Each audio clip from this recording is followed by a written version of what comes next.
നമ്മളെ റഷീദ് സഖാഫി കുറ്റിയാടി ന്യായീകരിച്ചൊപ്പിച്ചു. എന്ത്? അത് ശരിയാണെന്ന് ന്യായീകരിച്ചു.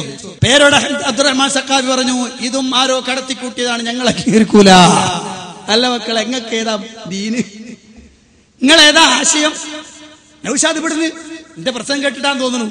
നൗഷാദിന് മറുപടി പറഞ്ഞു, ഞാൻ ഒരു പ്രസംഗം നടത്തിയിട്ടുണ്ട്, കാരന്തൂരികളെ നിങ്ങളെ മതമേതാണ്. മൂപ്പരെ പ്രസംഗത്തിന്റെ അവസാനം ചോദിക്കണ്ട്, നിങ്ങളെ മതം ഏതാണ് നമ്മളോട് തിരിച്ച്. അപ്പൊ കുറെ അങ്ങോട്ട് ചോദിച്ചപ്പോ ഒന്നും ഇങ്ങോട്ട് തിരിച്ചു ചോദിച്ചതാ. ആ കാശരി മേടിച്ചോണ്ട് പോയി കണ്ടു, കപ്പറ നിങ്ങളെ മതം ഏതാണ്? ഞങ്ങൾ ചോദിച്ച നിങ്ങളോട്, നിങ്ങൾ ആശയം കാരണം നിങ്ങൾ ഉണ്ടാക്കിയെടുത്ത ഓരോ നൂതനവാദം ഞങ്ങൾ ചോദിച്ചതാ നിങ്ങളോട്. ഇപ്പോഴും നമ്മൾ ചോദിക്കുന്ന വിഷയം തന്നെയാ. അല്ല മക്കളെ, നിങ്ങളെ ആശയം എന്താ? മനസ്സിലായില്ല. നിങ്ങൾ ഏത് മതത്തിലാ? റസൂൽ പഠിപ്പിച്ച മതാണോ? ആ മതത്തിൽ അള്ളാഹുവിന്റെ റസൂലിനേക്കാൾ ഉത്കൃഷ്ടനായ ഒരാളില്ല, റസൂലുള്ളാഹിനേക്കാൾ സ്വാദിഖായ ഒരാളില്ല. റസൂലുള്ളാഹിന്റെ താഴെയുള്ള എല്ലാവരും. നിങ്ങളെ മൗലിദ് കിതാബിൽ അതിനേക്കാളും മേലെ പലരും വരാറുണ്ട്. ഇനി നമുക്ക് തിരിച്ചു വരാം. അടുത്ത വിഷയം എന്താ? മൂപ്പരുടെ ഭയങ്കര വെല്ലുവിളിയൊക്കെ നടത്തിയിട്ടുണ്ട്. എന്താ അറിയോ? മൂപ്പര് പ്രസംഗം വരെ നിർത്തും എന്നൊക്കെ പറഞ്ഞൊരു വെല്ലുവിളിയൊക്കെ നടത്തിയിരുന്നു. പ്രസംഗം നിർത്തും എന്നൊക്കെ പറയണം. ഞാൻ പറയണത് അതിന് ക്ലിപ്പ് വരുന്നുണ്ട്. അതിന്റെ തുടക്കത്തിൽ ഞാൻ പറയണം, ചതിച്ചേക്കല്ലേ തങ്ങള്. നിങ്ങൾ പ്രസംഗം നിർത്തി ചതിക്കരുത്. നിങ്ങൾ പ്രസംഗിക്കണം. നിങ്ങൾ പ്രസംഗിച്ചാലേ മുജാഹിദ് പ്രസ്ഥാനത്തിലേക്ക് ആളുണ്ടാവുള്ളൂ. ആളുകളിങ്ങ് പോരും കേട്ടാൽ. നമ്മളെ SKSSFന്റെ പിന്നെ ഇസ്മായിൽ സഖാഫിന്റെ വാചകപ്രകാരം 500 എണ്ണം അത്ര ഒറ്റടിക്ക് പോരാന്നാ പറഞ്ഞു. നൗഷാദിന്റെ കണ്ണന പ്രസംഗം കേട്ടാൽ മനസ്സിലായി. 500 എണ്ണം ഒറ്റടിക്ക് പോരുന്നാ പറഞ്ഞു. എന്ന് പറഞ്ഞ പോലെ അത് SKSSFനെതിരെ കണ്ണന നടത്തിയാൽ മൂപ്പര് പറഞ്ഞു.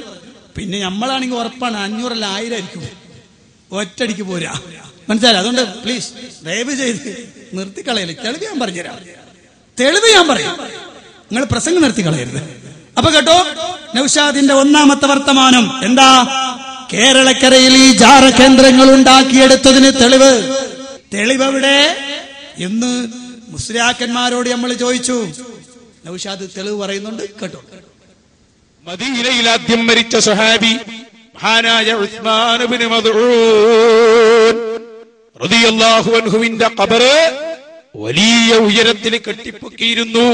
സ്വഹാബത്ത് പറയുന്നത്, ഞങ്ങൾക്ക് ചാടിക്കടക്കാൻ പറ്റാത്ത അത്രയും ഉയരത്തിൽ മഹാനായ ഉസ്മാൻ ഇബ്നു മദ്ഊൻ തങ്ങളുടെ ഖബർ കെട്ടിപ്പൊക്കി എന്ന് ബുഖാരിയിലില്ലേ മൗലവിമാരെ?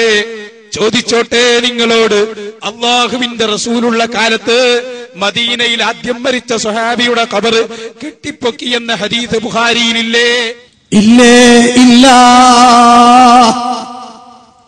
ബുഖാരിയിൽ അങ്ങനത്തെ ഒരു ഹദീസ് ഇല്ല ഉസ്താദേ. അങ്ങനെ ഇല്ലടോ. ഇനി നമുക്ക് അടുത്ത കേൾക്കാം. ഉണ്ടെന്ന് ഞാൻ പറഞ്ഞുതരും ഇൻഷാ അല്ലാഹ്. ഹദീസ് ഏതാണെന്നൊക്കെ ഞാൻ പറഞ്ഞുതരാം. ഇനി അടുത്ത കേൾക്കാം. അടുത്ത വാചകാരുടേത്?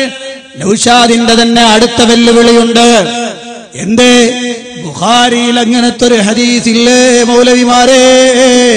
റസൂലുള്ളാഹി തുടങ്ങിയത് എന്ന് പറഞ്ഞുകൊണ്ട് മുജാഹിദുകളെ വെല്ലുവിളിക്കുന്ന രണ്ടാമത്തെ വർത്താനം കേട്ടോ. അല്ലാഹുവിന്റെ റസൂലിന്റെ കാലത്ത് ഉയർത്തിക്കെട്ടിയെന്നല്ലേ ബുഖാരിയിലുള്ളത്? അത് വിശദീകരിച്ചുകൊണ്ട് ഇമാം ഇബ്നു ഹജറുൽ അസ്ഖലാനി പറഞ്ഞത് എന്താണ്? എന്തുകൊണ്ടാണ് ചാടാൻ പറ്റാത്ത അത്രയും വലിപ്പമുണ്ടെന്ന് പറഞ്ഞത്? ഐലിർതിഫാഇഹി, ആ ഖബറിന്റെ ഉയരം കാരണമെന്ന് ഇമാം ഖസ്തല്ലാനി രേഖപ്പെടുത്തിയില്ലേ? ഇമാം ഇബ്നു ഹജർ തങ്ങൾ പറഞ്ഞില്ലേ? ചോദിച്ചോട്ടെ മുസ്ലിമേ, അള്ളാഹുവിന്റെ റസൂലിന്റെ കാലത്ത് തന്നെ തുടങ്ങിയ ജാറും കെട്ടിപ്പൊക്കുന്ന ഏർപ്പാട് നിനക്ക് എപ്പോഴും മുതലാണ് ഇത് ബിദ്അത്തായത്? സമൂഹത്തോട് തുറന്നു പറയണം കേട്ടോ. തുറന്നു പറയാൻ പോവുകയാണ് കേട്ടോ. ഉമ്മത്തിൽ എപ്പോഴാണ് ഇത് ബിദ്അത്തായതെന്നറിയോ? റസൂലുള്ളാഹിന്റെ കാലം മുതൽ തന്നെയാണ് കേട്ടോ. ഉയർത്തിക്കെട്ടിയ ഒരൊറ്റ സാധനത്തെയും നിലംപരിശാക്കാതെ വിടരുത് എന്ന് പറഞ്ഞുകൊണ്ട് അലി ഇബ്നു അബീ ത്വാലിബ് റളിയല്ലാഹു അൻഹുവിനെ റസൂലുള്ളാഹി ഏൽപ്പിച്ചിട്ടുണ്ട്. വിഷയങ്ങളൊക്കെ ഞാൻ പറഞ്ഞുതരാം. അതിനു മുമ്പ് നിങ്ങളിപ്പം വിഷയം മനസ്സിലായല്ലോ? എന്താ കേട്ട വാചകം മറക്കല്ലേ? എന്താ പറഞ്ഞവൻ? ഖബറ് കെട്ടിപ്പൊക്കിയിരുന്നു. എത്ര വരെ? ഒരാൾക്ക് ചാടിക്കടക്കാൻ. അത് ഇബ്നു ഹജർ അസ്ഖലാനിയും ഇമാം ഖസ്തല്ലാനിയും ഒക്കെ പറഞ്ഞു ലിർതിഫാഇഹി, അതിന്റെ ഉയരം. ലോങ് ജമ്പ് അല്ല, ഹൈ ജമ്പ് തന്നെയാണ്. ചാടിക്കടന്നത് ഇങ്ങനെ ഉയർച്ചയിൽ തന്നെയായിരുന്നു അത്രേ. ശരി, അങ്ങനെ ഉയർത്തിക്കെട്ടിയിരുന്നു എന്ന് ബുഖാരിയിലെ ഹദീസില്ലേ എന്നാ ചോദിച്ചു. അതിന് വിശദീകരണം എഴുതിയ പണ്ഡിതന്മാരൊക്കെ ഇർത്തിഫാഇഹി, അതിന്റെ ഉയരം കാരണം എന്നും പറഞ്ഞിട്ടുണ്ട്. ഇനി അടുത്തത് നമ്മളെ വെല്ലുവിളിയും കൂടെ കേൾക്കാൻ, ഏതായാലും പ്രസംഗം നിർത്താൻ പോകുമെന്ന് പറഞ്ഞ വാചകമുണ്ടല്ലോ, അതും കൂടെ കേട്ടിട്ട് ഞാൻ വിശദീകരിക്കും. ചോദിച്ചോട്ടെ, നിങ്ങൾ പഠിക്ക്. ബുഖാരിയിൽ ഞാൻ പറഞ്ഞ ഹദീസ് ഇല്ല, നിങ്ങൾ പറ. ഞാൻ എന്റെ പ്രസംഗം നിർത്തുവന്നു മുതൽ ഉസ്മാൻ ഇബ്നു മദ്ഊൻ തങ്ങളെ ഖബർ കെട്ടിപ്പൊക്കിയ ഹദീസ് ബുഖാരിയിലില്ലേ? അത് ചാരമായിരുന്നില്ലേ? എന്തുണ്ട് മറുപടി പറയാൻ നിങ്ങൾക്ക്? സഹോദരന്മാര് ചിന്തിച്ചോ, എല്ലാരും ചിന്തിച്ചോ. മറുപടി ഞാനിതാ പറയാൻ പോവുകയാണ്. നീ പറഞ്ഞ രൂപത്തിൽ ഖബർ കെട്ടിപ്പൊക്കി റസൂലുള്ളയാണ് കെട്ടിപ്പൊക്കിയത് എന്ന് നീ പറഞ്ഞു. റസൂലുള്ളാന്റെ കാലത്താണെന്ന് പറഞ്ഞു. ചാടിക്കടക്കാൻ ഉയരത്തിലുള്ള വലിയ ഖബർ കെട്ടിപ്പൊക്കിയത് റസൂലുള്ളയാണെന്നും പറഞ്ഞു. എന്നാൽ ഇമാം ബുഖാരിയുടെ ഹദീസ് ഗ്രന്ഥത്തിൽ അങ്ങനെ റസൂലുള്ള അവിടുത്തെ കൈകൊണ്ട് ഖബർ കെട്ടിപ്പൊക്കി എന്ന വാചകം ഉദ്ധരിക്കാൻ കഴിയുമോ? ഇല്ല, ഇല്ല. ഞാനിതാ വായിച്ചു തരാം. ബാബുൽ ജരീദ് അലൽ ഖബർ. ഖബറിന്റെ മേൽ ഒരു ജരീദ് വെക്കുക, ഒരു മടല് കഷ്ണം, ഈത്തപ്പന മടലോ എന്തോ കൊള്ളി അങ്ങനെ വെക്കാം. ആ സംഭവം വിശദീകരിക്കുന്നുണ്ട്. ഒന്നാമത്തെ വിഷയം പറയുന്നുണ്ട്, വഔസാ ബുറൈദത്തുൽ അസ്ലമിയു അയുജഅല ഫീ ഖബരിഹി ജരീദാനി. മഹാനായ ബുറൈദത്തുൽ അസ്ലമി റളിയല്ലാഹു അൻഹു വസിയത്ത് നൽകിയിരുന്നു, അദ്ദേഹത്തിന്റെ ഖബറിൽ 2 ജരീദ വെക്കണമെന്ന്. വറഅബ്ന ഉമർ റളിയല്ലാഹു അൻഹുമാ ഫുസ്താതൻ അലാ ഖബരി അബ്ദുർറഹ്മാൻ ഫഖാല അൻസിഉഹു യാ ഗുലാം ഫഇന്നമാ യുദില്ലുഹു അമലുഹു. മഹാനായ അബ്ദുല്ലാഹി ഇബ്നു ഉമർ റളിയല്ലാഹു അൻഹു അബൂബക്കർ സിദ്ദീഖ് റളിയല്ലാഹു അൻഹുവിന്റെ മകൻ അബ്ദുർറഹ്മാനിന്റെ ഖബറിന്റെ മുകളിൽ ഒരു കെട്ടിങ്ങനെ കണ്ടു. എന്തിനാണ് അതിന് ഒരു കെട്ടുണ്ടാക്കി വെച്ചിരിക്കുന്നത് കണ്ടപ്പോൾ മഹാനായ അബ്ദുല്ലാഹി ഇബ്നു ഉമർ പറഞ്ഞു, മോനെ അത് അഴിച്ചുകളാ, അത് ഒഴിവാക്കി ഊരിക്കളയൂ. തീർച്ചയായും അദ്ദേഹത്തിന് തണൽ ലഭിക്കേണ്ടത് ഇതിലൂടെയല്ല, മറിച്ച് അദ്ദേഹത്തിന്റെ അമലിലൂടെയാണ് അദ്ദേഹത്തിന് തണൽ ലഭിക്കേണ്ടത്. ഇനി അടുത്തത് നൗഷാദ് പറഞ്ഞ വാക്കിലേക്ക് വരാം. വഖാല Kharijah bin Zaid, Kharijah bin Zaid പറയുന്നു, റഅയ്തുനി വനഹ്നു ശുബ്ബാനുൻ ഫീ സമനി ഉസ്മാൻ റളിയല്ലാഹു അൻഹു. ഉസ്മാൻ റളിയല്ലാഹു അൻഹുവിന്റെ കാലഘട്ടത്തിൽ ഞങ്ങൾ യുവാക്കളായിരുന്നു. യുവാക്കളായ ഞങ്ങളുണ്ടല്ലോ, വഇന്ന അശദ്ദനാ വസ്ബതൻ الذي يثب قبر عثمان بن مظعون حتى يجاوزه. ഞങ്ങളെ കൂട്ടത്തിൽ ഏറ്റവും വലിയ ചാട്ടക്കാരൻ ഉസ്മാൻ റളിയല്ലാഹു അൻഹുവിന്റെ ഖബർ, ഉസ്മാൻ ഇബ്നു മദ്ഊൻ റളിയല്ലാഹു അൻഹുവിന്റെ ഖബർ ചാടിക്കടക്കുന്നവനാണ്. ഇത് ഇമാം ബുഖാരി പറഞ്ഞു. ഈ പാവ ഇത് കണ്ടിട്ട് എന്താ പറഞ്ഞത്? ഖബർ റസൂലുള്ള കെട്ടിപ്പൊക്കി. അല്ല ചങ്ങായിമാരെ, നിങ്ങൾക്ക് വല്ല വിവരമുണ്ടോ? എന്നാ കേട്ടോ, ഉദ്ധരിക്കുന്നത് ഖബർ കെട്ടിപ്പൊക്കുക എന്ന അധ്യായത്തിലാണോ? ആണോ? അല്ലേ അല്ല. പിന്നെ എന്താണ് അവിടെ സംഭവിച്ചത്? അതാ ഹദീസ് ഗ്രന്ഥങ്ങൾ പരിശോധിക്കൂ, നിങ്ങൾക്ക് കാണാം. മഹാനായ അബൂ ദാവൂദ് റഹിമഹുല്ലാഹ് അദ്ദേഹം രേഖപ്പെടുത്തുന്ന ഹദീസിൽ കാണാം, ബാബു ഫീ ജംഇൽ മൗതാ ഫീ ഖബറിൽ വൽ ഖബറു യുഅല്ലമു. അതേ ഫീ ജംഇൽ മൗതാ ഫീ ഖബറിൽ, മരണപ്പെട്ടവരെ ഒരു ഖബറിൽ ഒരുമിച്ച് വെക്കൽ, വൽ ഖബറു യുഅല്ലമു, ഖബർ അറിയിക്കപ്പെടേണ്ടതാണ്. ആ ഖബർ അറിയിക്കപ്പെടണം എന്ന നിലക്ക് അടയാളപ്പെടുത്തപ്പെടണം എന്ന അധ്യായത്തിൽ അദ്ദേഹം കൊണ്ടുവരുന്ന ഹദീസ് ഏതാ?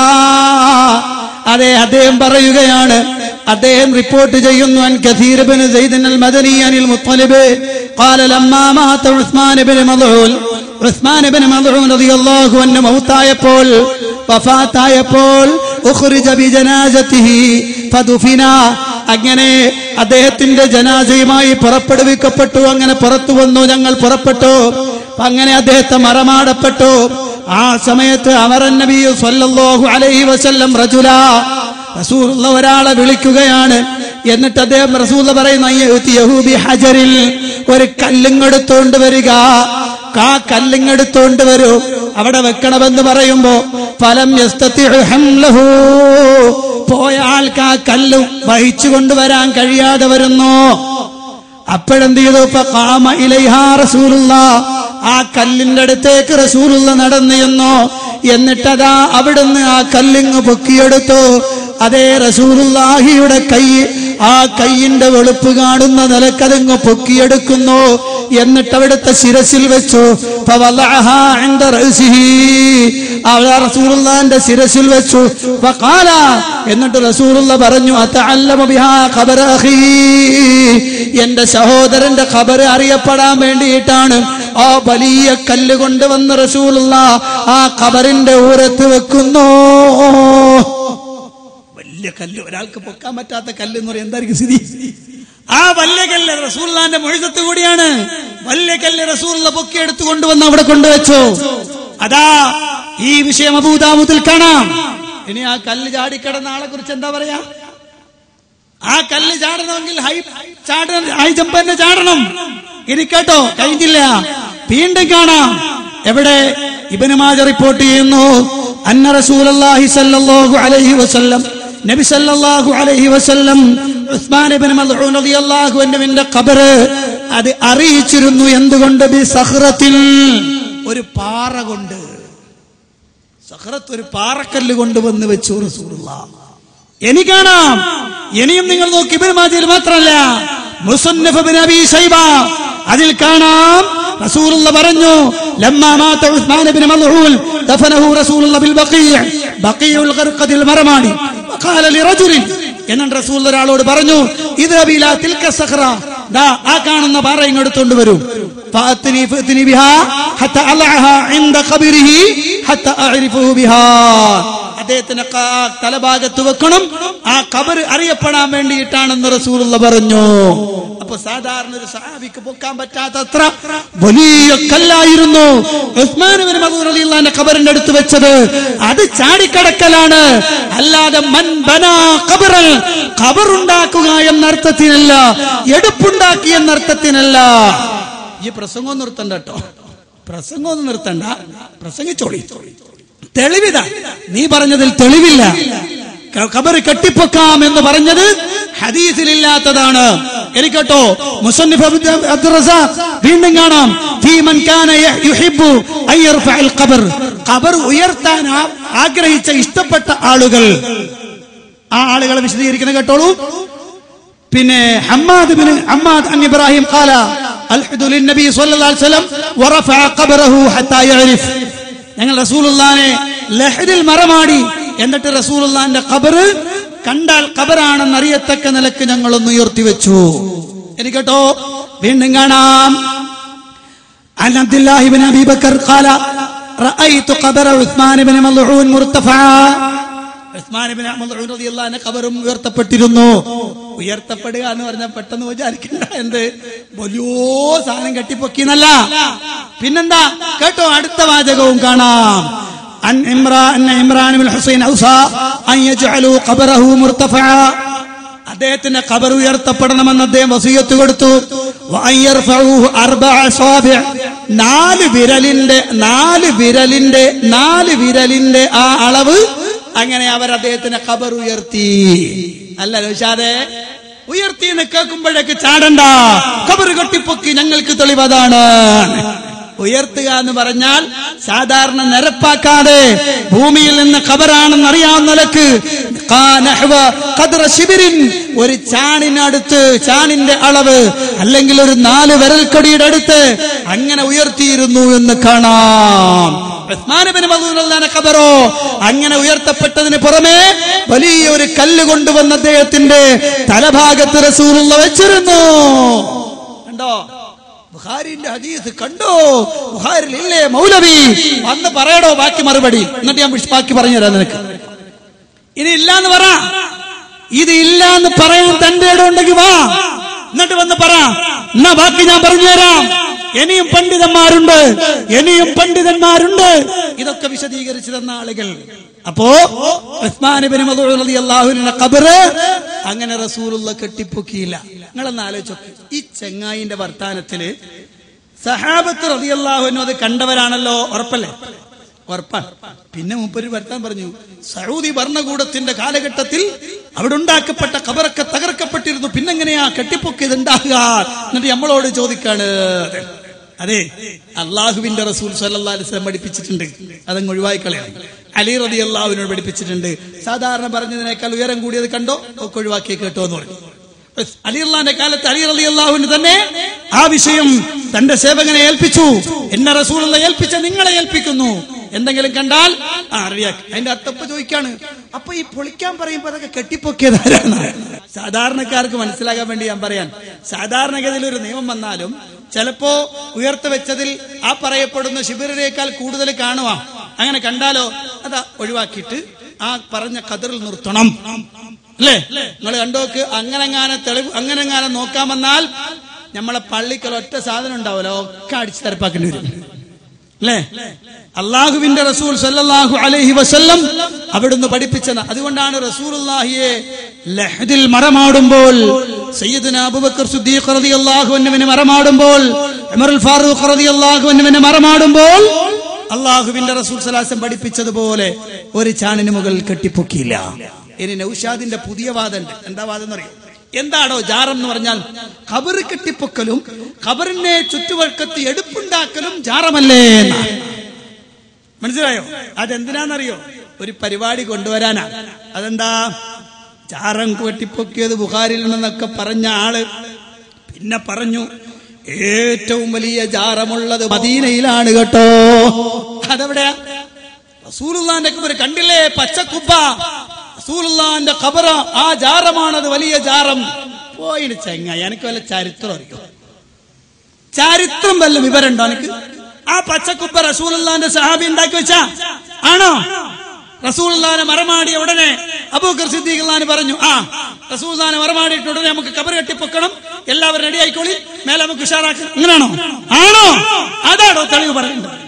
അങ്ങനെ ആ തെളിവ് പറയാ. ബായി പറഞ്ഞ് ഇങ്ങനെ വിളിച്ചു പറഞ്ഞാൽ തെളിവാവൂല. പിന്നെ റസൂലുള്ളാഹിന്റെ ഖബർ, ആ ഖബറും സാഹിബൈനിയുടെ ഖബറും അതാ ആയിഷ ബീവി റളിയല്ലാഹു അൻഹയുടെ വീട്ടിൽ. അതെങ്ങനെയാ വന്നത്? ഹദീസ് ഗ്രന്ഥം പരിശോധിക്കണം. റസൂലുള്ളാഹി വഫാത്തായി, ആയിഷ ബീവി റളിയല്ലാഹു അൻഹയുടെ വീട്ടിൽ കിടക്കുകയാണ്. ആ സമയത്ത് സ്വഹാബികൾക്കിടയിൽ തർക്കം വന്നു. ഒരു തർക്കം. എന്താ തർക്കം? പലതിനും തർക്കം വന്നു സ്വഹാബത്തിനിടയിൽ. മുസ്ലിയാക്കന്മാർ ശരിക്കും ശ്രദ്ധിച്ചോട്ടോ. പലതിനും തർക്കം വന്നു. ഒന്നാമത്തെ തർക്കം തന്നെ റസൂലുള്ളാഹിന്റെ കുപ്പായം അഴിച്ചു കുളിപ്പിക്കണോ, സാധാരണ മയ്യത്ത് കുളിപ്പിക്കുന്ന പോലെ, അതല്ല അഴിക്കാതെ കുളിപ്പിക്കണോ? എന്താ ചെയ്യേണ്ടത് സഹാബികള്? എന്ത് ചെയ്യണം? നേരെ വിളിക്കണം, നബിയെ നിങ്ങളെ കുപ്പായത്തിൽ കുളിപ്പിക്കണോ അല്ലാതെ കുളിപ്പിക്കണോ? നമ്മളെ മുസ്ലിയാക്കന്മാരെ തെളിവ് ഉറപ്പ് ചോദിക്കാലോ. റസൂലുള്ളാഹി വഫാത്തായിന്നേ ഉള്ളൂ, അവിടുന്ന് മണ്ണിന്റെ ഉള്ളിലേക്ക് ഖബറിന്റെ ഉള്ളിലേക്ക് ഇറക്കിയിട്ട് പോലുമില്ല. ഭൂമിയുടെ പുറത്തുണ്ട് റസൂലുള്ളാഹിന്റെ ശറഫാക്കപ്പെട്ട ശരീരം. ചോദിച്ചു, റസൂൽ നബിയെ തർക്കമുണ്ട്, അതുകൊണ്ട് എങ്ങനെ നിങ്ങളെ കുളിപ്പിക്കാം ചോദിച്ചിനോ സഹാബത്ത്? ഇല്ല. പിന്നെയോ അടുത്ത തർക്കം. അതെന്താ? റസൂലുള്ളാഹിനെ എവിടെയാണ് മറമാടേണ്ടത്? തർക്കം. ആ സമയത്തും സഹാബത്ത് പോയി ചോദിച്ചില്ല. അബൂബക്കർ സിദ്ദീഖ് റളിയല്ലാഹു അൻഹു പറഞ്ഞു, ഞാൻ റസൂലുള്ളാഹി പറഞ്ഞ കാര്യം മറന്നിട്ടില്ല. പ്രവാചകന്മാരെവിടെയാണോ മരണപ്പെട്ടത് അവിടെ തന്നെയാണോ അവർക്ക് ഖബറൊരുക്കേണ്ടത്. അങ്ങനെ അവിടെ ഖബറടക്കി. സഹാബത്ത് ഖബറടക്കി. ഖബറടക്കുന്നത് എവിടെയാ? എവിടെയാ? തരിശുഭൂമിയിലാ? പറ.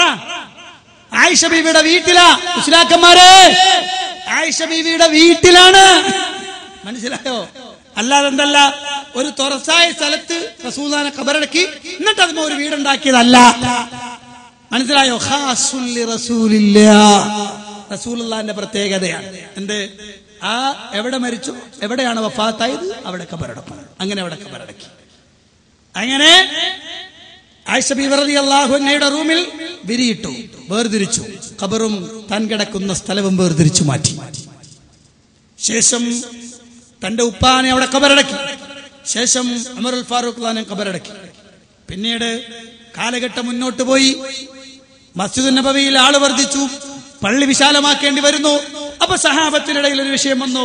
റസൂലുള്ളാഹിന്റെ കാലം റസൂൽ പറഞ്ഞിട്ടുണ്ടല്ലോ, പള്ളിയിൽ ഖബറുള്ള പള്ളിയിൽ നിസ്കാരം പാടില്ല, ഖബറിന്റെ നേരെ തിരിഞ്ഞ് നിസ്കരിക്കരുത് എന്നൊക്കെ റസൂൽ പഠിപ്പിച്ചിട്ടുണ്ടല്ലോ. അപ്പൊ എന്താ ചെയ്യാ? അപ്പൊ എന്ത് ചെയ്തു? സ്വഹാബത്ത് അതിനെ മൊത്തത്തിൽ ആ കെട്ടെന്ത് ചെയ്തു? അങ്ങനെ തന്നെ റെഡിയാക്കിയിട്ട് അത് പള്ളിയിൽ ഉൾപ്പെടുത്താതെ മാറ്റിവെച്ചു. പള്ളിയുമായി ബന്ധമില്ലാത്ത രൂപത്തിൽ ബാക്കി പള്ളിയാക്കി. ചരിത്രം പഠിച്ചോണേ. ശേഷം എന്താ? ആ ചതുരക്കെട്ടിന്റെ പുറത്ത് അതാ 5 കോണുള്ളൊരു കെട്ട്, രണ്ടാമത്തെ. ഞാൻ ഇവിടെ നിന്ന് കറുകമാടാൻ തോന്നി ഞാൻ പ്രസംഗിച്ചിരുന്നു ഈ വിഷയം നിങ്ങളുടെ മുന്നിൽ പറഞ്ഞു കൊടുത്തിരുന്നു. ഞാൻ 5 മൂലയുള്ള കെട്ട്. അതെന്തിനാ? മുന്നിലേക്ക് കുറെ നീട്ടിയിട്ട് വെച്ചു. മുന്നിൽ നിസ്കരിക്കുന്ന ആള് നേരെ ഖബറിന്റെ നേരെയാകാതിരിക്കാൻ 5 മൂലയുള്ളൊരു കെട്ട്. അതിനു പുറമെ പ്രവാചകൻ സല്ലല്ലാഹു അലൈഹി വസല്ലമയുടെ സാഹിബൈനിയുടെയും ഖബർ അതിന്റെ ഉള്ളിലേക്ക് വരെ, അഥവാ അതിന്റെ ചുറ്റുഭാഗത്ത് ഈയവും ചെമ്പും കൂടി ഉരുക്കി ഉള്ളിലേക്ക് ഒരു ബങ്കർ പോലെ ഉണ്ടാക്കി സ്ഥാപിച്ചു. അകത്തൂടെ ആരും കയറി വരാതിരിക്കാൻ. കാരണം ഈ ജാതിയല്ലേ കൗമ്, ചിലപ്പോ മാന്തി എടുത്തുകൊണ്ട് പോയാലോ. അല്ലെങ്കിൽ തന്നെ അവിടെ ചെന്നാ വലിച്ചു വാറില്ല, മണ്ണ് മാന്തി മറ്റേ സാധനം മാന്തി. എന്നാ പിന്നെ ഇവരെന്ത് ചിലപ്പോ ആരെങ്കിലും സ്വാധീനിച്ച് അടി കൂടെ ഒന്ന് എടുത്തുകൊണ്ട് പോയാലോ. അതുകൊണ്ട് അവർ അങ്ങനെ ചെയ്തു വെച്ചു. അവസാനം എന്ത് ചെയ്തു? ഹുജറാത്തുർ റസൂൽ, റസൂലുള്ളാഹിയുടെ ഭാര്യമാരുടെ മുഴുവൻ വീടുകളും കൂട്ടി വലിയ ഒരു കെട്ട്. അപ്പൊ ആ വലിയ കെട്ടിന്റെ മുകളിൽ അന്നത്തെ വാസ്തുവിദ്യയായ പച്ചക്കുബ്ബ എല്ലാം കൂടെ കൂട്ടിയിട്ട് വാർക്കാൻ, ഇന്നത്തെ ഈ സ്ട്രൈറ്റായ വാർപ്പില്ലാത്ത സമയത്ത് അവർ ഉയർത്തിക്കെട്ടി അതിനെ. അക്കാലഘട്ടത്തിൽ ഉണ്ടാക്കപ്പെട്ട പല ബിൽഡിങ്ങുകളും അതേ രൂപത്തിൽ ഉണ്ടാക്കപ്പെട്ടതായി ചരിത്രം പരിശോധിച്ചാൽ നിങ്ങൾക്കറിയാൻ കഴിയും. നമ്മളെ മുസ്ലിയാക്കന്മാര് പറയാൻ, അതാ ഞങ്ങൾക്ക് തെളിവ് ജാറം കെട്ടാൻ. എന്താ പങ്ങളെ തെളിവ്? നിങ്ങളെ തെളിവിന്റെ ഒരു കോലുണ്ടല്ലേ, കൊണ്ടുവാടോ. ഹദീസല്ലേ കൊണ്ടുവരേണ്ടത്? ഉസ്മാൻ ഇബ്നു മദ്ഊന്റെ ഖബറാണത്രേ തെളിവായിട്ട് കൊണ്ടുവന്നത്. അതാ ഞാൻ ഇവിടെ പൊളിച്ചത്. പിന്നെ റസൂലുള്ളാഹിന്റെ ജാറമാണെന്ന് പറഞ്ഞു. നിങ്ങൾ ഉണ്ടാക്കിയ വാചകത്തെ റസൂലുള്ളാഹിന്റെ ഖബറിലേക്ക് ചേർത്ത് വിളിക്കാൻ നിങ്ങൾ നിൽക്കണ്ട. പിന്നെ പാവങ്ങളെ പറ്റിക്കാൻ വേണ്ടി ഒരിക്കല് ഓലൊരു ഖബർ ഇങ്ങനെ ഫോട്ടോഷോപ്പിലിട്ട് അലങ്കരിച്ച് കൊണ്ടുവന്ന് ജലാലുദ്ദീൻ റൂമിന്റെ ഖബർ അല്പം മാറ്റമൊക്കെ വരുത്തിയിട്ട് അതോ ഖബർ റസൂലുള്ളാഹി, റസൂലുള്ളാഹിന്റെ ഖബർ. ആ ഖബറിന്റെ ഒരു തലക്കല് ഒരു കമ്പ്, അതിന്മേലൊരു തലപ്പാവ്, പച്ച ഡിസൈനും ഒക്കെ കൊടുത്തിട്ട് കണ്ടാലൊരു നല്ല അലങ്കാരമുള്ളൊരു അറമായി കൊണ്ടുവന്ന് വെച്ചു. അത് പൊളിച്ചടുക്കി ഞങ്ങള് കണ്ടില്ലേ. മലയാളം ഇസ്ലാമിക് ക്ലാസ് റൂം ബൈലക്സിൽ വെച്ച് മലയാളം ഇസ്ലാമിക് ക്ലാസ് റൂമിൽ വന്ന മുസ്ലിയാക്കന്മാരെ മുഴുവനും ഞങ്ങൾ ഊക്കുകയറിട്ട് പിടിച്ചു. അവസാനങ്ങൾ സൈറ്റിൽ നിന്ന് പിൻവലിച്ച് ഈ കാസറ്റിലും ചങ്ങായി ഇത് കാണിക്കുന്ന കൂട്ടത്തിൽ മറ്റേ ഖബറൊന്ന് തിരികെ കയറ്റി നോക്കിനോ. മനസ്സിലായോ? എന്ത് പിൻവലിച്ച സാധനം? റസൂലുള്ളാഹിന്റെ ഖബറാന്ന് പറഞ്ഞ് കൊണ്ടുവന്നാണ്.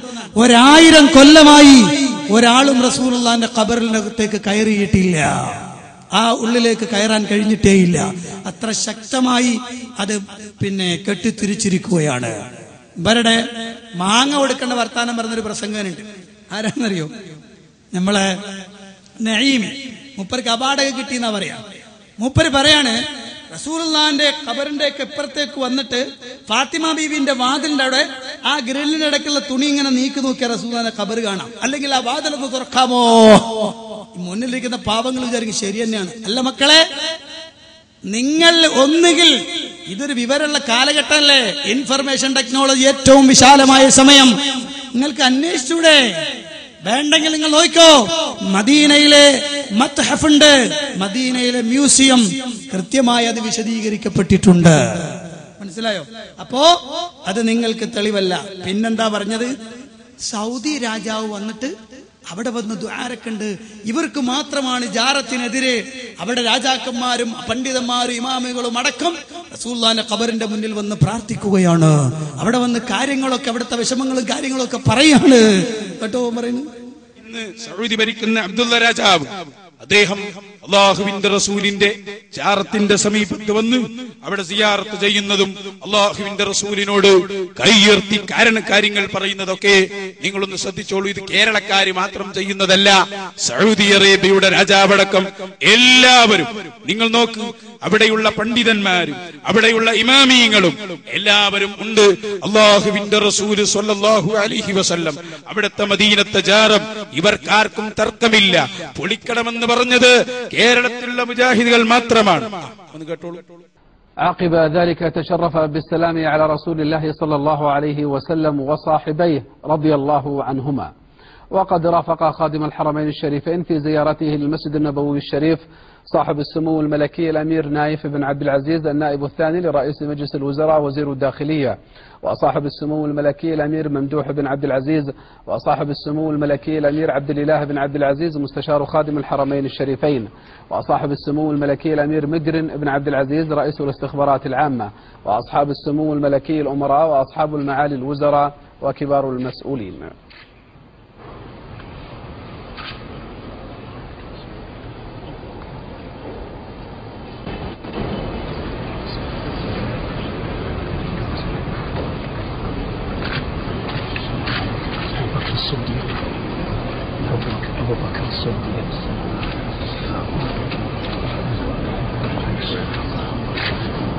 സൗദി രാജാവായ അബ്ദുള്ള രാജാവാണ് കൂടെ പണ്ഡിതന്മാരെല്ലാവരും അഷ്റഫുൽ ഖൽഖ് സ്വല്ലല്ലാഹു അലൈഹി വസല്ലം അവിടുത്തെ സിയാറത്ത് ചെയ്യാൻ വേണ്ടി വന്നതാണ്. ഞാൻ പറയുന്നത് ഇവർക്കാർക്കും ഇതിൽ തർക്കമില്ല. അവരെല്ലാം സിയാറത്ത് ചെയ്യുന്നു, അവിടെ വരുന്നു, അവിടെയുള്ള കാര്യങ്ങൾ അള്ളാഹുവിന്റെ റസൂലിനോട് പറയുന്നു. ആർക്കും ഇതിൽ തർക്കമില്ല. അതേ സമയത്ത് നമ്മുടെ കേരളത്തിലുള്ള 4 ആൾക്ക് മാത്രമേ പ്രശ്നം. അല്ല ചങ്ങായി, എനിക്ക് സൗദി ഭരണകൂടം എന്താണെന്നറിയോ? എന്താ കാണിച്ചത്? അതിലെ അറബി വാചകങ്ങളുണ്ട്. വാർത്താ മാധ്യമത്തിൽ വന്നതാണല്ലോ ഇത്. അറബി വാചകത്തിൽ അദ്ദേഹം പറഞ്ഞെന്താ, ഖാദിമുൽ ഹറമൈൻ ശരീഫൈൻ അവിടെ വരുന്നു. എന്തിന്? മദീന മസ്ജിദുൻ നബവി സിയാറത്തിന് വന്നു. എന്നിട്ട് റസൂലുള്ളാഹിന്റെ അടുത്ത് വന്ന് സലാം പറഞ്ഞു, സാഹിബൈന്റെ അടുത്ത് വന്ന് സലാം പറഞ്ഞു എന്നാ വാർത്ത വായിക്കുന്ന ആള് പറയണത്. മൂപ്പര് പറയണ കാര്യകാരണങ്ങളൊക്കെ അവിടെ ഒന്ന് പറഞ്ഞു. അതെന്താ നമുക്കൊന്ന് ആലോചിച്ച് നോക്കാം.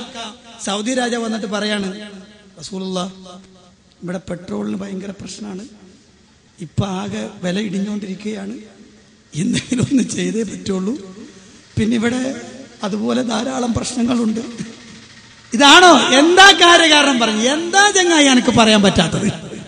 എന്നാ നിനക്കറിയോ, മക്കയിലും മദീനയിലും അടക്കം ബിദ്അത്തുകൾക്കെതിരെ ശക്തമായ നിലപാടെടുക്കാൻ അതാ ലോകത്തുനിന്ന് പലയിടത്തുനിന്നും വരുന്ന ആളുകൾ പലതരം ഖുറാഫാത്തുകളും ശിർക്കുകളും ബിദ്അത്തുകളും ചെയ്യും.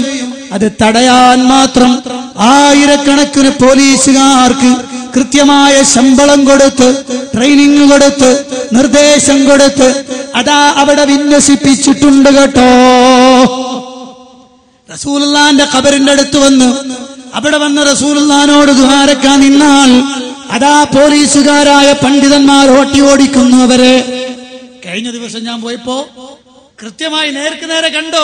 ഇവിടുന്ന് വന്ന കേരളത്തിൽ വന്ന ആളുകൾ, പ്രത്യേകം തട്ടമിട്ട ആളുകൾ, നമുക്കറിയാം, മർക്കസ് ഹജ്ജ് ഉംറ സർവീസ് എന്നൊക്കെ പറഞ്ഞ് ബോർഡ് ചെയ്ത് വെച്ച പെണ്ണുങ്ങള് അതാ മസ്ജിദ് നബവിയുടെ പുറത്ത് കുറെ ദൂരെ അപ്പുറത്ത് മാറി നിന്നിട്ട് ഇങ്ങനെ ദ്വാരക്ക, കക്കൂസിന്റെ അടുത്ത് നിന്നിട്ട് റസൂലുള്ളാഹിന്റെ നേരെ പച്ചക്കുമ്പ് അങ്ങനെ നോക്കിയിട്ട് ദ്വാരക്ക.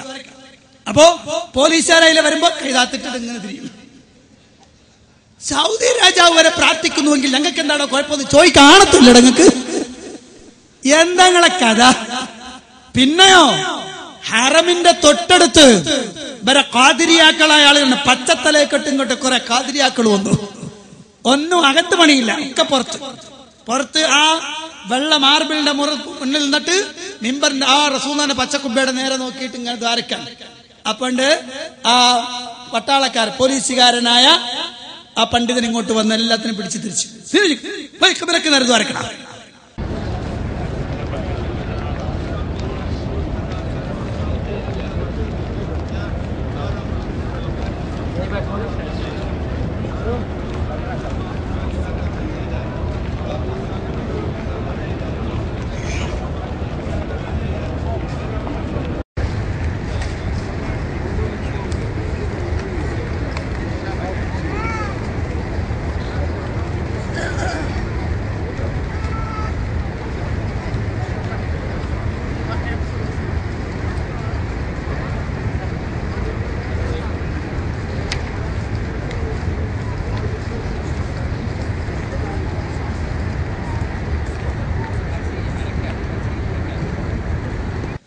ഇതാരാ മോനെ പൈസ കൊടുത്തത്?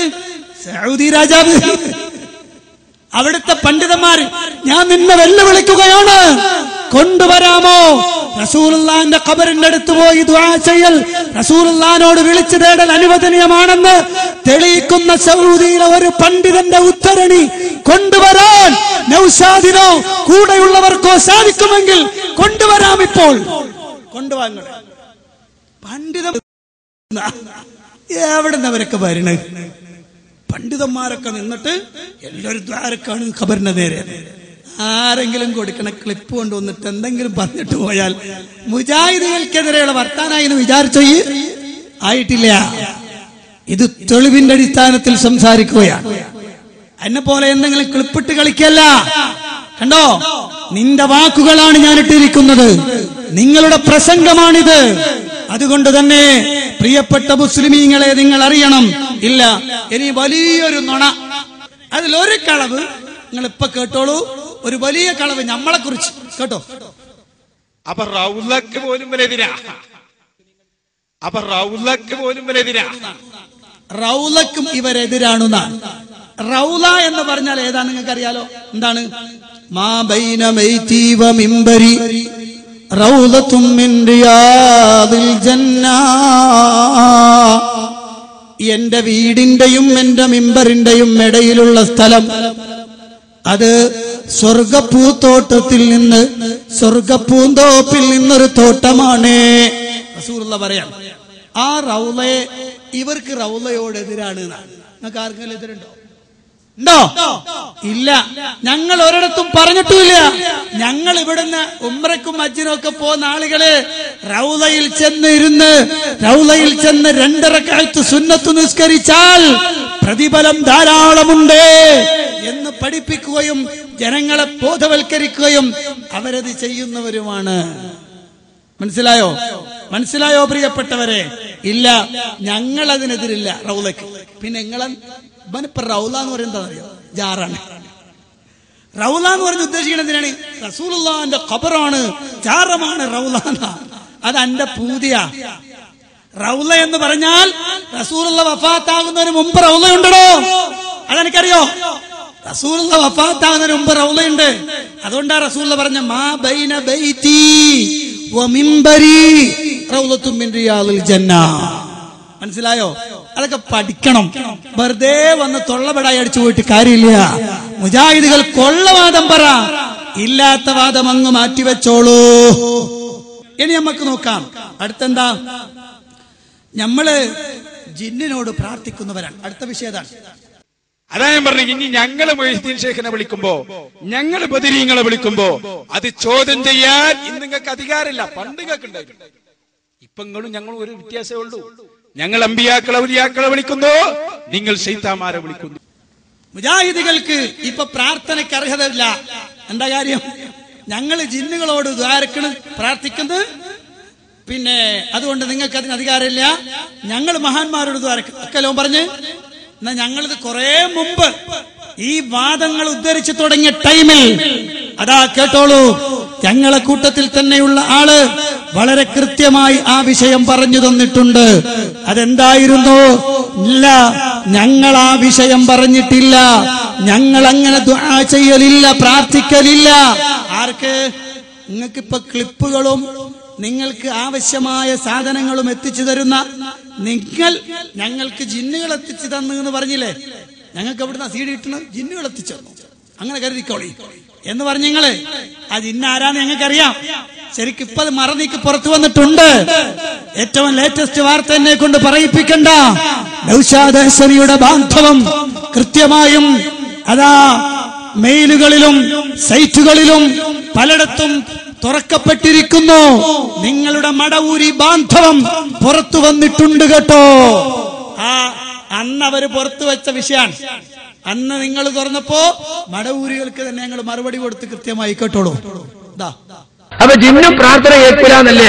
പ്രാർത്ഥന കേൾക്കുന്ന പോയത്തക്കാരി ആരാ പറഞ്ഞത്? പ്രാർത്ഥിക്കാൻ ആരാ പറഞ്ഞത്? പ്രാർത്ഥന എന്താ നിങ്ങൾക്ക് തിരിഞ്ഞോ? അപ്പൊ ജിന്നും പ്രാർത്ഥന കേൾക്കില്ലാന്നല്ലേ? പ്രാർത്ഥന കേൾക്കുന്ന പോയത്തക്കാരി ആരാ പറഞ്ഞത്? പ്രാർത്ഥിക്കാൻ ആരാ പറഞ്ഞത്? പ്രാർത്ഥന എന്താ നിങ്ങൾക്ക് തിരിഞ്ഞോ? ആരോടാ ചോദിച്ചത്? മടവൂരികളും കാരന്തൂരികളും അടക്കമുള്ള ആളുകളോടാ ചോദിച്ചത്. എന്താ നിങ്ങൾക്ക് പ്രാർത്ഥന എന്താണെന്നറിയോ? ഞങ്ങൾ പറഞ്ഞോ പ്രാർത്ഥിക്കാമെന്ന് ജിന്നുകളോട്? ഇൻതദുഊഹും ലാ യസ്മഉ ദുആഅക്കും വലൗ സമിഉ മസ്തജാബു ലക്കും വയൗമൽ ഖിയാമത്തി യക്ഫുറൂന ബിശിർകിക്കും വലാ യുനബ്ബിഉക മിസ്ലു ഖബീർ. ആ ആയത്ത് ഓതാൻ ഞങ്ങൾക്ക് ഇപ്പൊ അധികാരമില്ല. നിങ്ങളെ തലമണ്ടയ്ക്ക് ഞങ്ങൾ ഓതും. ബാളങ്ങി കാന്തപുരത്തിന്റെ കാരന്തൂര് മർക്കസ് സക്കാഫത്ത് സുന്നിയയുടെ മുന്നിൽ വന്ന് ഞങ്ങൾ ഓതും. ഞാൻ പറഞ്ഞല്ലോ, കുന്നമംഗലത്ത് നിങ്ങളെ മർക്കസിന്റെ തൊട്ടടുത്തല്ലേ നൗഷാദ് ഹസനിക്ക് ഞാൻ മറുപടി പറഞ്ഞ് പ്രസംഗിച്ചിരുന്നല്ലോ. ഞങ്ങൾ എപ്പോഴും പറയും ഞങ്ങൾ ആദർശം കൃത്യമാണ്. അല്ലല്ലാത്തവരോട് പ്രാർത്ഥിക്കാൻ പാടില്ല, അല്ലല്ലാത്തവരോട് സഹായം തേടി പ്രാർത്ഥിക്കാൻ പാടില്ല, ഇസ്തിഗാസ നടത്താൻ പാടില്ല. അത് ഞങ്ങൾ വിശ്വസിക്കുന്നു. അങ്ങനെ അല്ലല്ലാത്തവരോട് സഹായം തേടൽ, അത് ജിന്നിനോട് സഹായം തേടിയാൽ അത് ശിർക്കാണ് എന്ന് ഞങ്ങൾ എന്നും പറഞ്ഞിട്ടുണ്ട്, ഇപ്പോഴും പറയും. ഞങ്ങൾക്ക് അതിന് മാറ്റൊന്നുമില്ല. നിങ്ങളതിൽ വിചാരമൊന്നും വേണ്ട. മനസ്സിലായോ? ഞങ്ങളതിൽ കൃത്യമാണ്. സക്കറിയ സ്വലാഹി തുറന്ന വിഷയം പറഞ്ഞതാണ് കുറെ മുമ്പ്, ഇപ്പോഴല്ല, കുറെ മുമ്പ് മടവൂരികൾക്ക് മറുപടി കൊടുത്തതാ. ഓ പ്രിയപ്പെട്ട മുസ്ലിമീങ്ങളെ, അങ്ങനെ ഞങ്ങൾക്കെതിരെ നിങ്ങൾ തൗഹീദ് പറയാൻ അവകാശമില്ല എന്നൊക്കെ നൗഷാദ് ഹസനി ഒന്ന് ചാടിക്കളിച്ചൊന്ന് പറഞ്ഞു നോക്കിയതാ. പറഞ്ഞു നോക്കടോ, കൊണ്ടുവാ, ഇസ്തിഗാസക്ക് തെളിവും കൊണ്ടുവാ. അതിനെ ഞങ്ങൾ മുറിച്ച് പീസാക്കും കേട്ടോ. ഞങ്ങളെ കയ്യിൽ ഇപ്പോഴും കൃത്യമായ തെളിവുണ്ട്. ഞങ്ങൾക്ക് അതിൽ ബേജാറൊന്നുമില്ല. എനിക്ക് കേട്ടോ, ഇപ്പൊ ആകെ മൊത്തം ജിന്നാണെന്നാണ് നൗഷാദ് കളിയാക്കുന്നത്. കേട്ടോളൂ. സക്കരിയ സ്വലാഹി, എ പി അബ്ദുൽ ഖാദർ മൗലവി, മുജാഹിദ് ബാലുശ്ശേരി തുടങ്ങിയ കൗമ് പറയുന്നത് എല്ലാ സ്ഥലത്തും ജിന്നും ശൈത്താനാണ്. അതുകൊണ്ട് അവരെ വല്ലാതെ സൂക്ഷിക്കണം. തേങ്ങ വലിച്ചാൽ ജിന്ന്, ക്ലോസറ്റിൽ ജിന്ന്, ഇങ്ങനെ അടക്കി ജിന്നാവൂൽ. എന്താ പറഞ്ഞ്? നമ്മൾ മൊത്തത്തിലെല്ലാവർക്കും ജിന്നാണ് എന്നാ. അത് ഞാൻ ഒരു കാര്യം പറയട്ടെ. അതിൽ തേങ്ങ വലിച്ചാൽ ജിന്നാണെന്നൊക്കെ പറഞ്ഞ വിഷയം, അത് ഞങ്ങളൊരു പ്രസംഗകന്റെ അടുത്ത് വന്ന അബദ്ധാണ്. അയാൾ അത് അബദ്ധമാണെന്ന് സമ്മതിക്കുകയും തുറന്നു പറയുകയും ചെയ്തിട്ടുണ്ട്. അത് മുജാഹിദുകളെ മൊത്തം നെഞ്ചത്ത് കെട്ടാൻ ശ്രമിക്കണ്ട കേട്ടോ നൗഷാദേ. ആ പുതിയ എന്റെ മനസ്സിരുന്നോട്ടെ. ഞാൻ അടുത്തത് ക്ലോസറ്റിൽ ജിന്നാണ് എന്ന്. ക്ലോസറ്റിൽ ജിന്ന് എന്ന് പറയുന്നത് ജിന്ന് പിശാചിൽ വകുപ്പാണല്ലോ ക്ലോസറ്റിലുള്ളത്, കക്കൂസില്. ഞാൻ ചോദിക്കട്ടെ, അനക്കത് ഉറപ്പില്ലെങ്കിൽ എന്ന് പറഞ്ഞാൽ കക്കൂസിൽ അവിടെ പിശാജ് ജിന്ന് വർഗാണല്ലോ, ജിന്നില്ല പിശാജ് ഇല്ല എന്നാണോ എന്റെ വാദം? എങ്കിൽ ആ വാദമൊന്ന് തുറന്നു പറ. നീ യുക്തിവാദിയാണെന്നും മതനിഷേധിയാണെന്നും ഞങ്ങൾക്ക് തുറന്നു പറയാൻ പറ്റും. പിന്നെന്തിനാടോ അല്ലാഹുമ്മ ഇന്നി അഊദു ബിക മിനൽ ഖുബൂതി വൽ ഖബായിസ് എന്ന് പ്രാർത്ഥിക്കുന്നത്? എന്നിട്ട് ഞങ്ങളെ കളിയാക്കാനോ പറഞ്ഞു നോക്കിയത്. എന്നാലേ പറഞ്ഞിപ്പോ നോക്കുമ്പോ മൊത്തം ജിന്ന് ഓല കയ്യില. മുജാഹിദികളെയാണ് ചീത്ത വിളിക്കണം, ജിന്നുപുര കൂടെയാണ്. അവസാനം വന്ന് നോക്കുമ്പോ ജിന്ന് ഓല കയ്യിലാ കൂടുതല്. പേരോട് കേട്ടോളൂ. സംശയമില്ല, ഇൽമിന്റെ സദസ്സിൽ ജിന്നുകൾ ഉണ്ടാകും. എന്നോട് നേരിൽ തന്നെ ജിന്നുകളുണ്ട്. നിങ്ങളെ അതിന്റെ സദസ്സിൽ ധാരാളം ഞങ്ങൾ പങ്കെടുക്കാറുണ്ടെന്ന് പറഞ്ഞ ജിന്നുകളുണ്ട്. ഒരിക്കലും ഞാൻ റിഫായി റാത്തീബ് ചൊല്ലേണ്ടി വന്നു. റിഫായി റാത്തീബ് ചൊല്ലിച്ചു കുറ്റ്യാടി സിറാജുൽ ഹുദയിൽ നിന്ന്. വടകരക്കാരനൊരു മുത്തഅല്ലിം ഉണ്ടായിരുന്നു. ആ മുത്തഅല്ലിം ഇങ്ങനെ ദിക്റ് ചൊല്ലുന്ന സമയത്ത് പെട്ടെന്ന് വീണിങ്ങനെ ഉരുണ്ടു. അങ്ങനെ രാവിലെ ഞാൻ ഈ മുത്തഅല്ലിമിനെ വിളിപ്പിച്ചു. എന്താണടാ? എന്നോട് പറഞ്ഞു, ഉസ്താദേ ദിക്റ് ഇങ്ങനെ ചൊല്ലിക്കൊണ്ടിരിക്കുമ്പോ കുറെ വെള്ളത്തിലേക്കും കിട്ടും കെട്ടിയിട്ട് കുറെ ആളുകൾ വന്ന് പേരോട് ഉസ്താദ് ഇപ്പം വരും ദിക്റ് ചെല്ലടാന്ന് പറഞ്ഞു. ഞാൻ ബോധം കെട്ട് വീടുപോയി, പിന്നെ ഞാനൊന്നും അറിയില്ല എന്ന് പറഞ്ഞിട്ട് എന്നോട് വിവരിച്ചു. ഞാനത് എന്നോട് ദിക്റ് ചൊല്ലാൻ വേണ്ടി ബന്ധപ്പെട്ട് പറഞ്ഞിരുന്നവരുമായി ബന്ധപ്പെട്ട് സംസാരിച്ചപ്പോ ജിന്നുകൾ മുഖേന തന്നെ എനിക്ക് അറിവ് കിട്ടി. അന്നത്തെ ആ ദിക്റിൽ ധാരാളം മുസ്ലിം ജിന്നുകൾ, സുന്നിയായ ജിന്നുകൾ പങ്കെടുത്തിരുന്നു. അതിലൊരു ജിന്ന് ഈ ചെറുപ്പക്കാരനെ ഒന്ന് തൊട്ടുപോയതാണ് എന്ന് പിന്നീട് എനിക്കറിയാൻ സാധിച്ചു. ഞാനിപ്പോൾ അതിലേക്കൊന്നും കടന്ന് സംസാരിക്കുന്നില്ല. എന്താ പറഞ്ഞ? ദിക്റിന്റെ സദസ്സിൽ വെള്ളത്തലേക്കെട്ടുകാരായ ജിന്നുകൾ. സംഗതി ഉറപ്പായി, മനസ്സിലായല്ലോ. എന്നിട്ട് ഓല് വന്ന് അതിൽ കൂട്ടത്തിലൊരു കുട്ടിയുടെ തൊട്ടത്ര. എന്നെ കൊണ്ടൊന്നും പറയിപ്പിക്കണ്ട നിങ്ങള്. ഞാനും മോനെ ഉഷാദെ ആ കൂടാരത്ത് നിങ്ങോട്ട് പോകുന്നല്ലേ. എനിക്കറിയില്ലേ മക്കളെ സംഗതി എന്തൊക്കെയാണെന്ന്. അങ്ങനെ ആകെ മൊത്തം ജിന്നായി ദിക്റിന്റെ സദസ്സിൽ. പിന്നെ പേരോട് ഡയറക്റ്റ് ബന്ധമാണ്. ആരോട്? ജിന്നുകളോട് ഡയറക്റ്റ് ബന്ധം. നൗഷാദിനുണ്ടോന്ന് അറിയില്ല. നൗഷാദ് നേരത്തെ പറഞ്ഞു നിങ്ങൾക്ക് സീഡി കൊണ്ടെത്തുന്ന ജിന്നാണ്. മനസ്സിലായോ? അപ്പൊ ജിന്നും പിശാചും ആകെ കിടന്ന് പ്രശ്നം ഉണ്ടാക്കണ സ്ഥലാണ് ആ കൂടാരം. എന്നിട്ട് ഈ ഞങ്ങളോട് പറയാ ഞങ്ങൾക്ക് ജിന്നാണ്. ഇനി അടുത്ത കേട്ടോ, കുറച്ചും കൂടെ രസം. അടുത്ത ജിന്ന് ഏതാ? എവിടെയാ ജിന്ന് വരുന്നത് കേട്ടോ? ഓ ജനങ്ങളെ, ജിന്നുകൾ പല കോലത്തിലും വരും. ആ ജിന്നിന്റെ വരവ് കണ്ട് നിങ്ങൾ പെട്ടുപോകണ്ട. ചിലപ്പോ പേരോടിന്റെ കോലത്തിൽ വരും, ചിലപ്പോ തൈക്കണ്ടി ഉസ്താദിന്റെ കോലത്തിൽ വരും. ജിന്ന് പല രൂപത്തിലും വരും. ആ ജിന്ന് വരുന്ന കോലം കണ്ടിട്ട് പണ്ഡിതന്മാരും മുത്തഅല്ലിമീങ്ങളും നമ്മളെ പെണ്ണുങ്ങളെടുത്ത് വരുന്നുണ്ട് തെറ്റിദ്ധരിച്ചു പോകേണ്ടത് ഈ ജിന്നാണ്. പണ്ഡിതന്മാരും മുത്തഅല്ലിമീങ്ങളും നമ്മളെ പെണ്ണുങ്ങളെടുത്ത് വരുന്നുണ്ട് തെറ്റിദ്ധരിച്ചു പോകേണ്ടത് ഈ ജിന്നാണ്. ഈ ജിന്നാണ്. അത് പേരോടാണ്. എന്താ എന്തേ? പണ്ഡിതന്മാരും മുത്താലിമ്യങ്ങളും നമ്മളെ പെണ്ണുങ്ങളടുത്ത് വരുമ്പോ തെറ്റിദ്ധരിക്കേണ്ട, അത് ജിന്നാണ്. അപ്പൊ സംഗതി എവിടാന്ന് മനസ്സിലായല്ലോ? അതാ നൗഷാദെ, വല്ലാതെ കളിക്കല്ലോ. കളിച്ച ഞാൻ കഴിഞ്ഞ പ്രാവശ്യം പറഞ്ഞ പോലെ ഈ കെട്ടിയിരിക്കണ മുണ്ടുണ്ടല്ലോ, അത് തലവഴിയിട്ട് ഓടേണ്ടി വരും. ആ ജാതി സംഗതികളാ, മനസ്സിലായോ? അപ്പോ ജിന്ന് പേരോടിന്റെ കോലത്തിലെന്ന് മാത്രമല്ല. അതുകൊണ്ടാണെന്ന് തോന്നി ഈ നൗഷാദൊക്കെ ചില സമയത്ത് ജിന്നിൽപ്പെട്ടതാണല്ലോ പിശാചും. ആ വകുപ്പിലൊക്കെ പെടുന്ന നിങ്ങളെ തുള്ളുന്നുണ്ടായിരിക്കും ഒരു പക്ഷേ. പിന്നെ മുജാഹിദ് ബാലുശ്ശേരി അഊദു ബില്ലാഹി മിനശ് ശൈത്താനിർ റജീം പറഞ്ഞ കൂട്ടത്തില് അതും കൂടെ കൂട്ടി പറഞ്ഞിട്ട് ഒന്ന് തെളിവ് പറയുന്നത് കേട്ടില്ല. അപ്പൊ സംഗതികൾ കൂടുതൽ നിങ്ങളെ കയ്യിലാ ഉള്ളത്. ഇനി അവസാനത്തിൽ ഒന്നുകൂടി പേരോടിനെ തന്നെ ഡയറക്റ്റ് പിടിക്കപ്പെടുന്നു കേട്ടോ. നിങ്ങൾക്കറിയില്ലേ ഇവിടെ ചെക്കിയാട്ടറിയില്ലേ സദസ്സിന്? അല്ലേ ചെക്കിയാട്ടാര് പാറക്കടവ് ചെക്കിയാട് കള്ളത്തരീക്കത്തിൽ പോയി ഒരു പെണ്ണ് ഭർത്താവ്. എന്നിട്ടോ ഞാൻ അവിടെ പോയി പ്രസംഗിച്ചു. എന്താ ആ സ്ത്രീ പറഞ്ഞത്? ആ സ്ത്രീ പറഞ്ഞത് പേരോട് ഉസ്താദ് ഇടക്കിടക്ക് എന്റെ അടുത്ത് പേരല്ലുണ്ട്. പിന്നെ ആരാ വരുന്നത്? പിന്നെ തൈക്കണ്ടി ഉസ്താദ് വരുന്നുണ്ട്. അവളെ ഭർത്താവ് പറഞ്ഞത് തന്നെ. അവരെന്നോട് ചോദിച്ചു, ഞാൻ പോയിട്ടില്ല. പേരോടും പോയി തൈക്കണ്ടി ഉസ്താദും പോയി. പിടിക്കപ്പെട്ടപ്പോ പറയും ഞാൻ പോയിട്ടില്ല, ജിന്നായിരിക്കും. അപ്പോ ഈ ജാതി സാധനങ്ങളൊക്കെയാണ് നിങ്ങളെ കയ്യിൽ. എന്നിട്ടിപ്പോ ഞങ്ങൾക്ക് കാണുന്നിടത്തൊക്കെ ജിന്നാണ് നിങ്ങൾ പറഞ്ഞടക്കല്ലേ. അതുകൊണ്ട് കൂടുതൽ വർത്താനം പറയിപ്പിക്കണ്ട, വളരെ കൃത്യമായി ഓരോന്നും ഞങ്ങളങ്ങ് പറഞ്ഞു തരാം. പിന്നെയോ ജിന്നുകളോട് സഹായം തേടുന്നാൻ, ജിന്നുകളോട് സഹായം തേടി പ്രാർത്ഥിച്ചു എന്നാണ്. എന്നിട്ടോ ജിന്നുകൾ സഹായിക്കുമെന്ന് പറഞ്ഞു എന്നാണ്. അങ്ങനെ സഹായിക്കുന്ന ജിന്നുകളെ വിളിച്ച് സഹായം തേടിക്കൂടെ? അതിനാണ് നൗഷാദ് നേരത്തെ പറഞ്ഞത്, ഇവർക്കിപ്പോ ജിന്നുകളോട് സഹായം തേടാം, നമ്മൾ ഔലിയാക്കന്മാരോട് സഹായം തേടുന്നു. ശരി, എന്നാൽ ഞങ്ങൾ അങ്ങനെ പറഞ്ഞിട്ടില്ല. സക്കരിയ തന്നെയാണ് ആവശ്യം പറയേണ്ടത്. കാരണം മൂപ്പര പേരിലാണല്ലോ അത് ആരോപിക്കപ്പെട്ടത്. മടവൂരികളും ഈ ഏപ്പിക്കാരും ഒക്കെ കൊണ്ടടക്കണ ഈ കൂട്ടത്തിലാണല്ലോ. അതുകൊണ്ടെന്നാൽ മൂപ്പര് പറയട്ടെ. ഇതാണ് ഞാനുമായി ബന്ധമുള്ളത്. മറ്റെല്ലാം പച്ചക്കളവുകളാണ്. സക്കരിയ സലാഹി എന്ന് പറഞ്ഞിട്ട് 16 എണ്ണം കൊടുത്തിൽ ഈ 5 മാത്രമാണ് ഞാനുമായിട്ട് എന്തെങ്കിലും ബന്ധമുള്ളത്. ഒന്നാമത്തെ എന്താ അറിയോ? അപകടഘട്ടങ്ങളിൽ ജിന്നിനോടും മലക്കിനോടും സഹായം തേടാൻ ഞാൻ വെല്ലുവിളിക്കുന്നു ലോകത്തുള്ള സർവ്വ മടമൂലികളെയും. എവിടെയാ ഞാനിത് എഴുതിയത്? കാണിച്ചു തരണം നിങ്ങള്. പച്ച നോണ അച്ചടിച്ചു വിട ദീനീ പ്രവർത്തനം എന്നും പറഞ്ഞിട്ട് അപകടഘട്ടങ്ങളിൽ ജിന്നിനോടും മലക്കിനോടും സഹായം തേടാൻ ഞാൻ വെല്ലുവിളിക്കുന്നു ലോകത്തുള്ള സർവ്വ മടമൂലികളെയും. എവിടെയാ ഞാനിത് എഴുതിയത്? കാണിച്ചു തരണം നിങ്ങള്. പച്ച നോണ അച്ചടിച്ചു വിട ദീനീ പ്രവർത്തനം എന്നും പറഞ്ഞിട്ട് അപകടഘട്ടങ്ങളിൽ ജിന്നിനോടും മലക്കിനോടും സഹായം തേടാൻ ഞാൻ വെല്ലുവിളിക്കുന്നു ലോകത്തുള്ള സർവ്വ മടമൂലികളെയും. എവിടെയാ ഞാനിത് എഴുതിയത്? കാണിച്ചു തരണം നിങ്ങള്. പച്ച നോണ അച്ചടിച്ചു വിട ദീനീ പ്രവർത്തനം എന്നും പറഞ്ഞിട്ട്. ഇതാണ് ദീനീ പ്രവർത്തനം.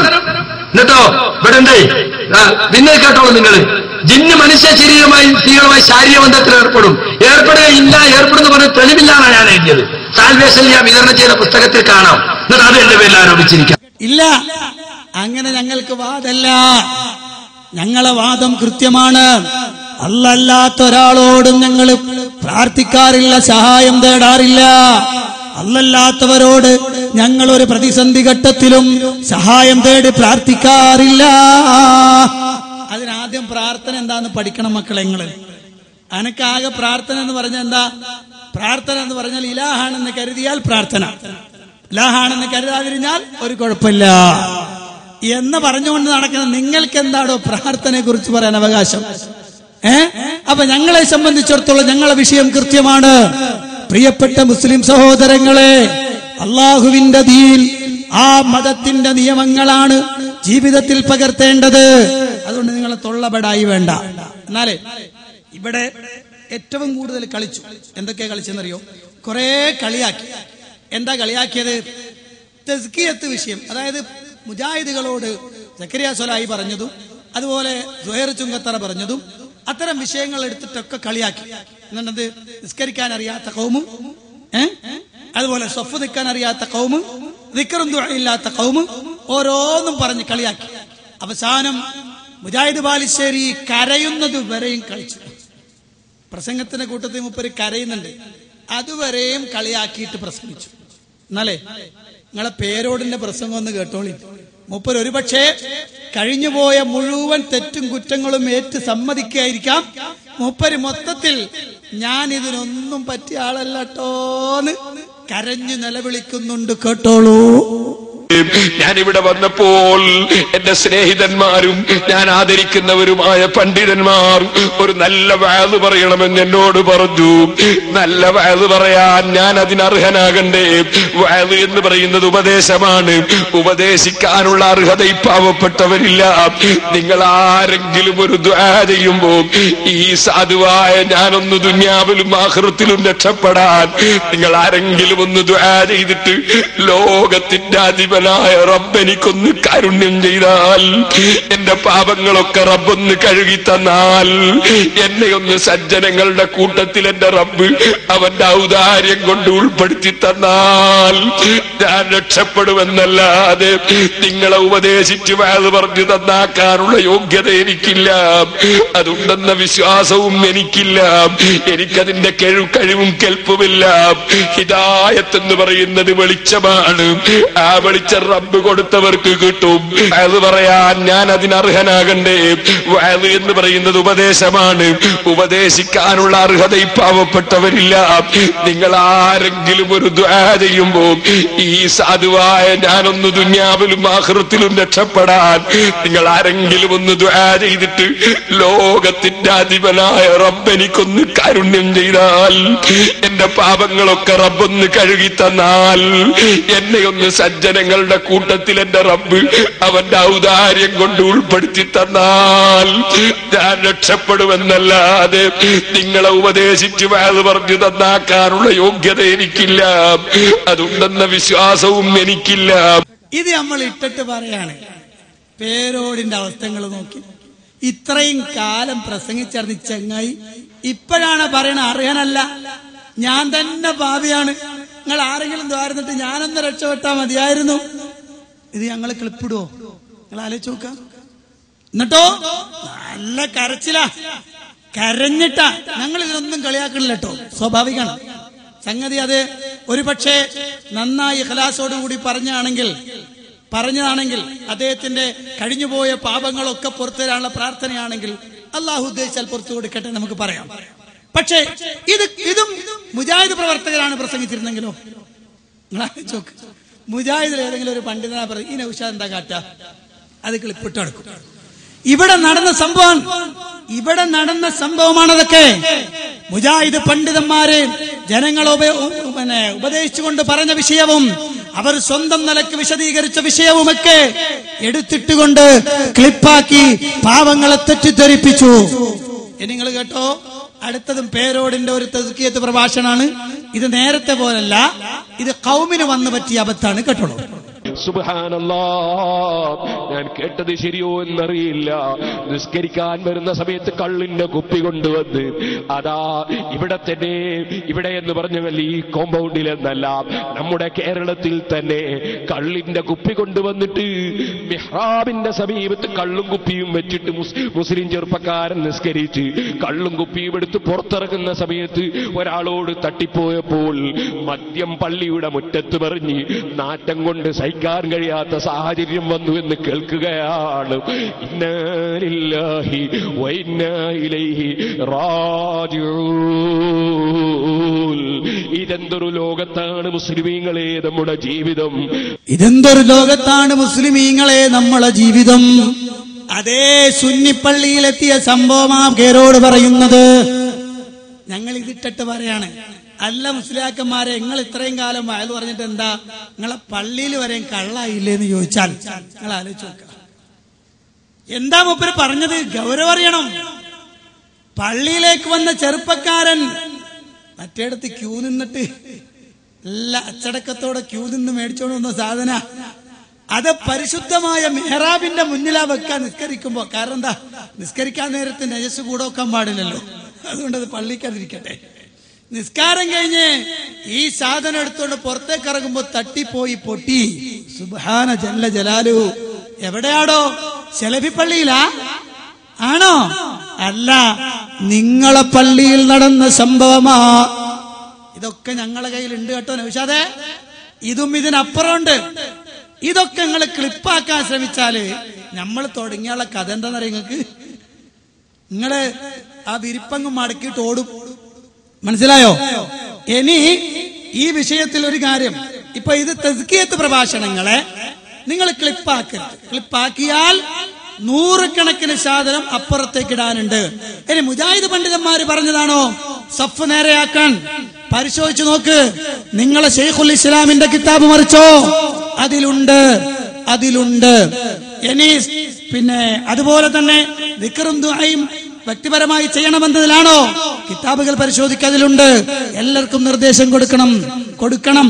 പഠിപ്പിക്കാൻ താല്പര്യമുള്ള ഇമാമ് ഉറക്കെ പറഞ്ഞു കൊടുക്കണമെന്ന് വരെ ശാഫി മദ്ഹബിലെ കിതാബിലില്ലേ? ഇല്ലേ? എന്നിട്ട് പിന്നെ നിങ്ങൾ കളിയാക്കണ്. പിന്നെ വാരങ്ങൾ തുറക്കും എത്ര നിസ്കരിക്കാൻ നിൽക്കുമ്പോ. അതെ, അത് സാധാരണ ജനങ്ങൾ ചെയ്യണോ? അത് തിരുത്തി കൊടുക്കൽ പണ്ഡിതന്മാരെ ബാധ്യതയാ. അതുകൊണ്ടാ പണ്ഡിതന്മാരെ തിരുത്തി കൊടുക്കണത്. നിങ്ങളെ സംബന്ധിച്ചത് നിങ്ങൾക്ക് ഹക്കും ബാത്തിലും ഇല്ലാത്തോണ്ട് നിങ്ങളെല്ലാം ക്ലിപ്പാക്കാൻ. അവസാനം എത്രത്തോളം എല്ലാ സ്ഥലത്തും ഈ ചങ്ങായിനോട് നമ്മൾ പറഞ്ഞാണ്. എന്ത് ഈ ജാതി ക്ലിപ്പുകൾ നിങ്ങൾ കുറെ ക്ലിപ്പ് മുറിച്ചിട്ട് ബാലേട്ടൻ മറ്റേ മറിച്ചൊക്കെ ഉണ്ട്. അതൊക്കെ ഞങ്ങൾ മറുപടി പറഞ്ഞു കഴിഞ്ഞതാ. ഇനി അക്കൂട്ടത്തിൽ ഒരു തെറ്റിദ്ധാരണ കൂടി. നൗഷാദിന്റെ ക്ലിപ്പ് മുറിക്കലിന് ഉദാഹരണം നിങ്ങൾ പലപ്പോഴും കേട്ടിട്ടുണ്ട്. മുജാഹിദ് പ്രവർത്തകർക്കറിയാം. വിളയിൽ ഹമീദ് മുസ്ലിയാർ അദ്ദേഹത്തിന്റെ പ്രസംഗത്തിൽ ഒരു തെറ്റ് വന്നു. എന്താ തെറ്റ്? അദ്ദേഹം നൂഹ് നബിയുടെ കാലത്ത് വെള്ളപ്പൊക്കം എന്ന് പറയേണ്ടത് ലൂത്ത് നബി എന്ന് പറഞ്ഞു. അതിൽ കുറെ അബദ്ധങ്ങൾ കുറെ പ്രാവശ്യം തിരുത്തി കൊടുത്തിട്ട് മൂപ്പര് സ്റ്റാൻഡിൽ തന്നെ ഉറച്ചിരുന്നു. അങ്ങനെ അവസാനം തിരുത്തി മൂപ്പര് എന്ന് പറഞ്ഞാൽ മൗലിദ് വായിക്കുന്ന സമയത്ത് തെറ്റ് വന്നു. ആ തെറ്റ് തിരുത്തി മൂപ്പർക്ക് ഓർമ്മ വന്നു. നിസ്കാരം കഴിഞ്ഞ് വന്ന് ഇപ്പർക്ക് ഓർമ്മ വരും. കാരണം കുറെ കാലമായിട്ട് ഓതിയിടുന്ന സാധനല്ലേ മൗലിദ്. അപ്പോ മൂപ്പര് നിങ്ങൾക്ക് അറിയണോ? മുജാഹിദ് പ്രസ്ഥാനത്തിലേക്ക് വന്നപ്പോഴാണ് വിവരമില്ലാതായത്. നിങ്ങളെ കൂടെ നിൽക്കുമ്പോ കാളിയാണ് മൂപ്പര്, അറിയോ? അപ്പുറത്തെ സമസ്തയിൽ നിൽക്കുമ്പോ കാളിയാണ്, പള്ളിയിലെ ഖത്തീബാണ്, ഇമാമാണ്. മനസ്സിലായോ? അതൊക്കെ ഉണ്ടായിരുന്ന ആളാ. പിന്നെ നിങ്ങൾക്ക് അങ്ങനെയാണ്, നിങ്ങളെ കൂടെ ഇല്ലെങ്കിൽ പിന്നെ അയാൾ മോശക്കാരനാവും. പക്ഷേ ആ സംഭവം തെറ്റായപ്പോ അത് അതേ പ്രസംഗത്തിൽ മഗ്‌രിബിന് ശേഷം അദ്ദേഹം തിരുത്തി. പക്ഷെ എന്നിട്ടും കട്ടുമുറിക്കുകയും കട്ടു തിന്നുകയും മാത്രം പരിചയമുള്ള നിങ്ങൾക്ക് തിരുത്താൻ സാധിച്ചിട്ടില്ല. സഖാഫിമാരും അശ്വരിമാരുമൊക്കെ ഊരുതണ്ടുകയാണ് ആ ക്ലിപ്പുമായിട്ട്. അന്ന് തന്നെ അതേ പ്രസംഗത്തിൽ തന്നെ നിങ്ങൾ മുറിച്ചതിന്റെ തൊട്ടു താഴെ കേട്ടോളൂ അടുത്ത വാചകം. സുഹൃത്തുക്കളെ,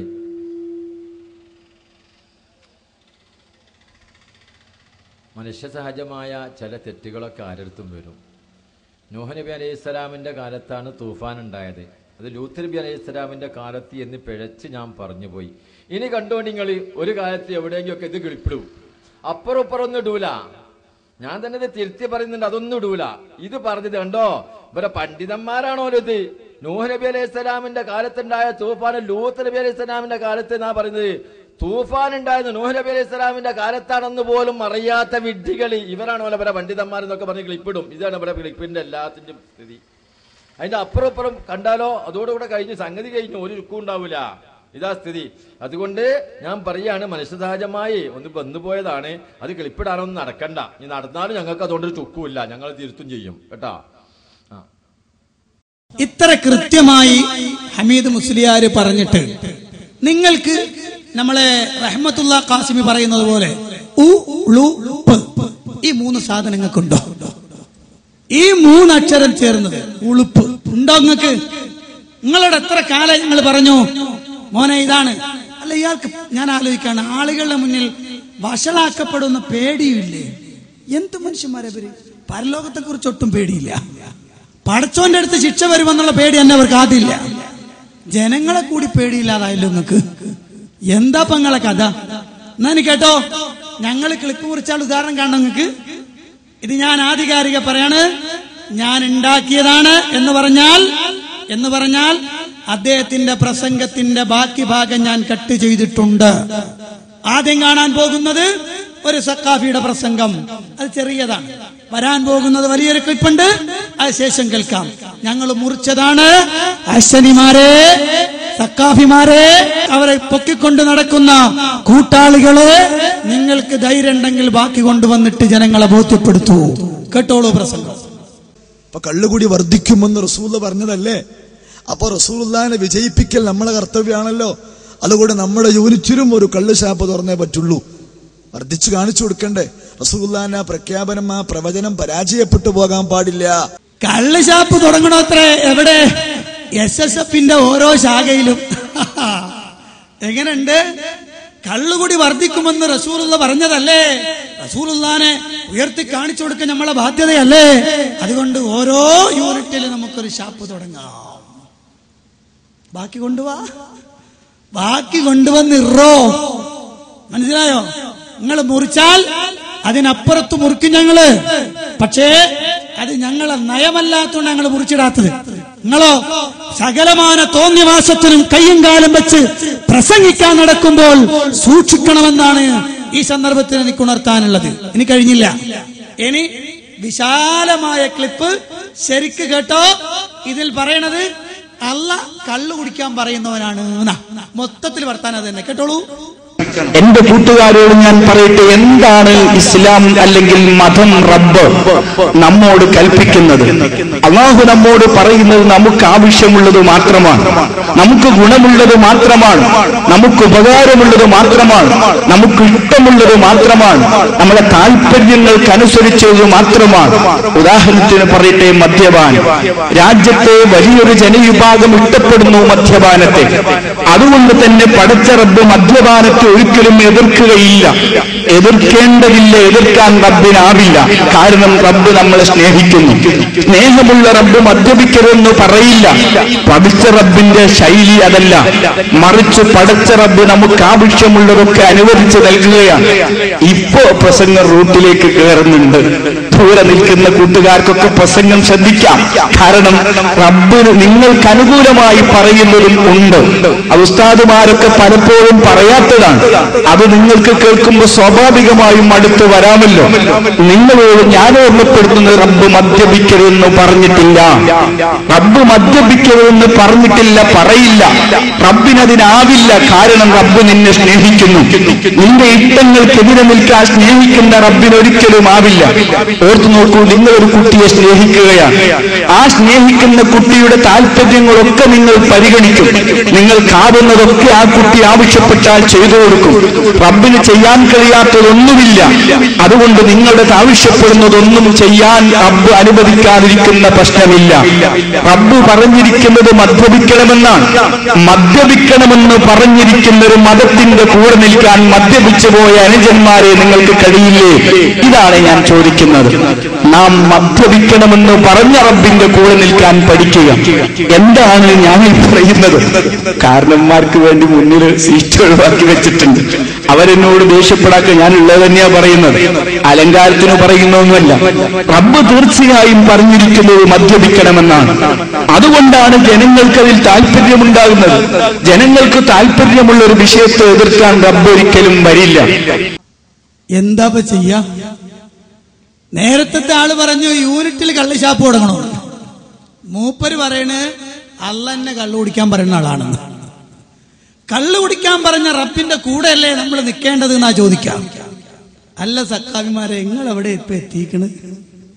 അതാ നമ്മളെ പേരോട് പറഞ്ഞ് നിസ്കരിക്കാൻ വരുന്നവന്റെ കയ്യിലും കള്ളും കുപ്പിയെന്ന്.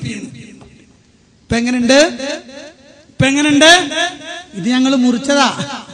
ഇതിന്റെ അകത്യം ഒരു കൈക്കറി നടത്തിട്ടില്ലേ? അതിന്റെ തലഭാഗത്തൊന്നും മുറിച്ചു, ലാസ്റ്റ് മുറിച്ചു. അതിന്റെ ഇടക്കൊന്നും ഞാൻ കൈക്കറി കാണിച്ചിട്ടില്ല കേട്ടോ. അങ്ങനെ കൈക്കറി കാണിച്ചു എന്ന് പറയാൻ തന്റെ ഇടമുള്ളവരുണ്ടെങ്കിൽ വരാം, CD-യുമായി കടന്നു വരാം. ഇല്ല, പക്ഷെ എന്റെ ലാസ്റ്റ് ഇനി അങ്ങോട്ട് പോകുന്ന ഭാഗം ഞങ്ങൾ കേൾപ്പിച്ചില്ല. എന്താ, നീ പോകാൻ പോകുന്ന വിഷയത്തിലേക്ക് വേറൊരു കാര്യമാണ് പറഞ്ഞു വരുന്നത്. ഇങ്ങനെയാണ് മോനെ, ക്ലിപ്പ് മുറിച്ചാൽ പ്രസംഗകൻ ഉദ്ദേശിച്ചതിന്റെ നേരെ വിപരീത അർത്ഥം ഉദ്ധരിക്കാം. തലയും പാലും മുറിച്ചാൽ കേട്ടോ. നൗഷാദ് ഇവിടെ നടത്തിയത് ആ തിരുമറിയാണ്. ആ തിരുമറിയാ ഞാൻ കാണിച്ചു തന്നത്. ഇവിടെ ഞങ്ങളെ കൊണ്ടും സാധിക്കും കേട്ടോ. ഹാസ്യനിമാരെ, സക്കാഫിമാരെ, ഞങ്ങൾക്കും സാധിക്കുമത്. പക്ഷേ അല്ലെങ്കിൽ തന്നെ നിങ്ങളെക്കാൾ ക്ലിപ്പ് പരിചയപ്പെടുത്തിയതിൽ ഞങ്ങൾക്കല്ലേ മുൻതൂക്കം. ഞങ്ങളല്ലേ ആദ്യമായിട്ടെന്നല്ലേ നിങ്ങൾ പറയാ. അപ്പൊ എന്തായാലും ഞങ്ങൾക്കല്ലേ അതിൽ വിഷയം കൂടുതൽ അറിയാം. അതുകൊണ്ട് കളിക്കാൻ നിൽക്കണ്ട. കളി മുജാഹിദുകളോട് വേണ്ട, കളി മുജാഹിദുകളോട് വേണ്ട.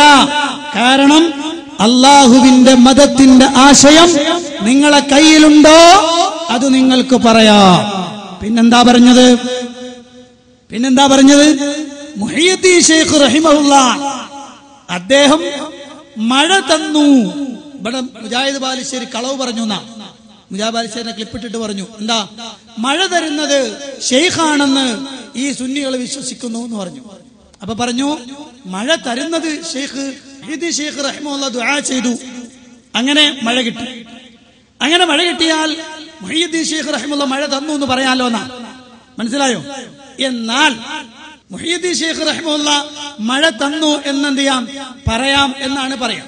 ഞാൻ ചോദിക്കട്ടെ, മുഹയ്യിദ്ദീൻ ശൈഖ് റഹിമഹുല്ലാഹ് മഴ തന്നോ അതോ തരുന്നയാളെ എന്നാണോ വിളിക്കുക? എന്താ നിങ്ങൾ പറഞ്ഞ്?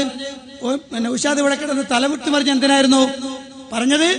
അങ്ങനെ ഒരാൾ തന്നാൽ, ഒരാൾ ചായ മേടിച്ച് തന്നാൽ എന്ത് പറയാം? അയാളാണ് എനിക്ക് ചായ മേടിച്ച് തന്നതെന്ന് പറയാം. അള്ളയാണെന്ന് പറയേണ്ടതില്ലല്ലോ.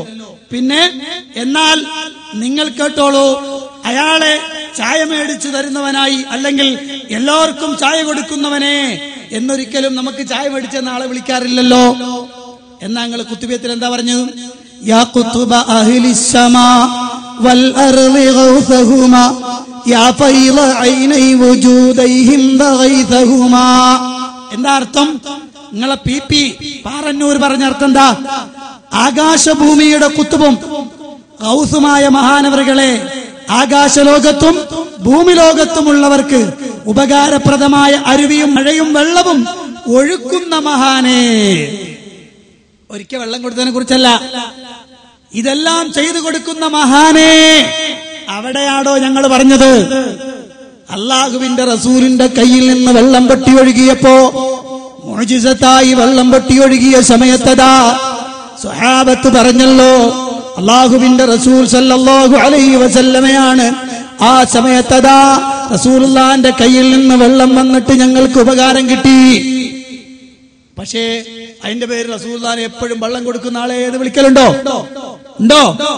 അതുപോലെ തന്നെ പള്ളിയിൽ നിന്ന് മിമ്പറിൽ നിന്ന് ഖുത്ബ ഓതുമ്പോൾ അവിടെ നിന്ന് ദ്വാരന്നിട്ട് മഴ കിട്ടി. പക്ഷേ എപ്പോഴും റസൂലുള്ളാഹിയാണ് മഴ തരുന്ന മഹാനെ എന്ന് വിളിക്കാറുണ്ടോ?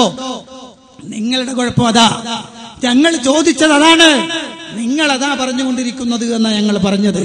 അപ്പോ നിങ്ങളെ അർത്ഥവും വ്യാഖ്യാനവും ശരിയായിട്ടില്ല. പിന്നെന്താ? സുബ്ഹാനല്ലാഹ് ചൊല്ലിയാൽ കാഫിറാകും. എത്ര? 99 പ്രാവശ്യം. അത് മുജാഹിദ് ബാലുശ്ശേരി പറഞ്ഞതാണെന്നാ ഞാൻ ചോദിക്കാണ്. റസൂലുള്ള പറഞ്ഞ 33 പ്രാവശ്യം നിസ്കാരശേഷം സുബ്ഹാനല്ലാഹ് ചൊല്ലാൻ. ഒരാൾ പറയാണ് ഞാൻ 33 അല്ല, ഞാൻ 99 പ്രാവശ്യം ചൊല്ലാൻ തീരുമാനിക്കാം. റസൂലുള്ള പറഞ്ഞ അവിടെ നിൽക്കട്ടെ, ഞാൻ 99 പ്രാവശ്യം ചൊല്ലും എന്ന് തീരുമാനിച്ച് റസൂലുള്ളാഹിന്റെ വാക്കിന് വില കൊടുക്കാതെ 99 പ്രാവശ്യം ചെയ്താലോ ഉറപ്പാണ് അവൻ മുബ്തദിയാണ്, ബിദ്അത്തുകാരനാണ്.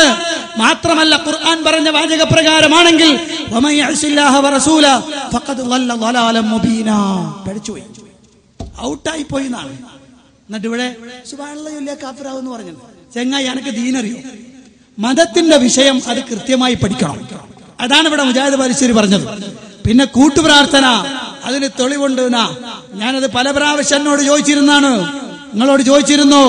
അതേ പണ്ഡിതന്മാർ ഉദ്ധരിച്ചിട്ടുണ്ട്. നമസ്കാര ശേഷം കൂട്ടുപ്രാർത്ഥന നടത്തിയതായി റസൂലുള്ളാഹി സ്വല്ലല്ലാഹു അലൈഹി വസല്ലമ അതാ സ്ഥിരമായി അങ്ങനെ നിസ്കാരശേഷം 5 വഖത്തിലും കൂട്ടുപ്രാർത്ഥന നടത്തിയതായി തെളിവില്ല എന്ന് പണ്ഡിതന്മാര് പറഞ്ഞിട്ടുണ്ട് എന്ന വിഷയം ഞാൻ ശ്രദ്ധയിൽപ്പെടുത്തിയിട്ടുണ്ട്. പക്ഷേ നിങ്ങൾക്ക് മറുപടി പറയാൻ സാധിച്ചിട്ടില്ല.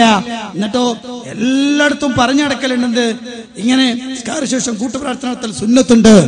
അതെ, ആ വിഷയം ദുർബലമാണ് എന്ന് പണ്ഡിതന്മാർ രേഖപ്പെടുത്തിയിട്ടുണ്ട്. ഖുനൂത്തിനെ സംബന്ധിച്ചും അതാ 2-ാം നൂറ്റാണ്ടിലെ പണ്ഡിതനായ മുഹമ്മദ് ബിൻ ഹസൻ ശൈബാനി തന്റെ ഗ്രന്ഥത്തിൽ കൃത്യമായി രേഖപ്പെടുത്തി തന്നു. എന്ത് ഖുനൂത്ത് നബി സല്ലല്ലാഹു അലൈഹി വസല്ലം അവിടുന്ന് നടത്തിയിട്ട് അൽ ആഥാറു ലി മുഹമ്മദ് ബിൻ ഹസൻ ശൈബാനിയുടെ അൽ ആഥാർ എന്ന ഗ്രന്ഥത്തിൽ ഹിജറ 2-ാം നൂറ്റാണ്ടുകാരനായ മുഹമ്മദ് ബിൻ ഹസൻ ശൈബാനി അദ്ദേഹത്തിന്റെ അൽ ആഥാർ എന്ന ഗ്രന്ഥത്തിൽ രേഖപ്പെടുത്തിയിട്ടുണ്ട്. ഇല്ല, അങ്ങനെ സ്വഹീഹായി വന്നിട്ടില്ല. മാത്രമല്ല റസൂലുള്ളാഹ് വഫാത്താകുന്നത് വരെ സുബഹി നമസ്കരിച്ചു എന്ന് പറയുന്ന ഹദീസ് അത് പണ്ഡിതൻ ഫത്ഹുൽ ബാരിയിൽ ഇബ്നു റജബ് ഹംബലി മദ്ഹബിലെ പ്രഗൽഭനായ പണ്ഡിതൻ അദ്ദേഹത്തിന്റെ ഫത്ഹുൽ ബാരി എന്ന ഗ്രന്ഥത്തിൽ നഖശികാന്തം അതിനെ എതിർക്കുകയും ആ ഹദീസ് ദുർബലമാണെന്ന് പഠിപ്പിക്കുകയും ചെയ്തു. ഖുനൂത്തിനെ സംബന്ധിച്ച് എന്താടോ ഹനഫി മദ്ഹബിലെ പണ്ഡിതന്മാരോ അല്ലെങ്കിൽ പിന്നെ ഹംബലി മദ്ഹബിലെ പണ്ഡിതന്മാരോ അവര് പറഞ്ഞാൽ ചക്കരയും ഞങ്ങൾ പറഞ്ഞാൽ കൊപ്രയാകുന്ന എങ്ങനെയാ? അത് ഞങ്ങൾക്ക് മനസ്സിലായില്ല. അവര് പറഞ്ഞു ഹദീസ് ദുർബലമാണ്. അത് പണ്ഡിതന്മാർ അതിന്റെ ജർഹ് തഅദീലിന്റെ പണ്ഡിതന്മാർ അത് രേഖപ്പെടുത്തി.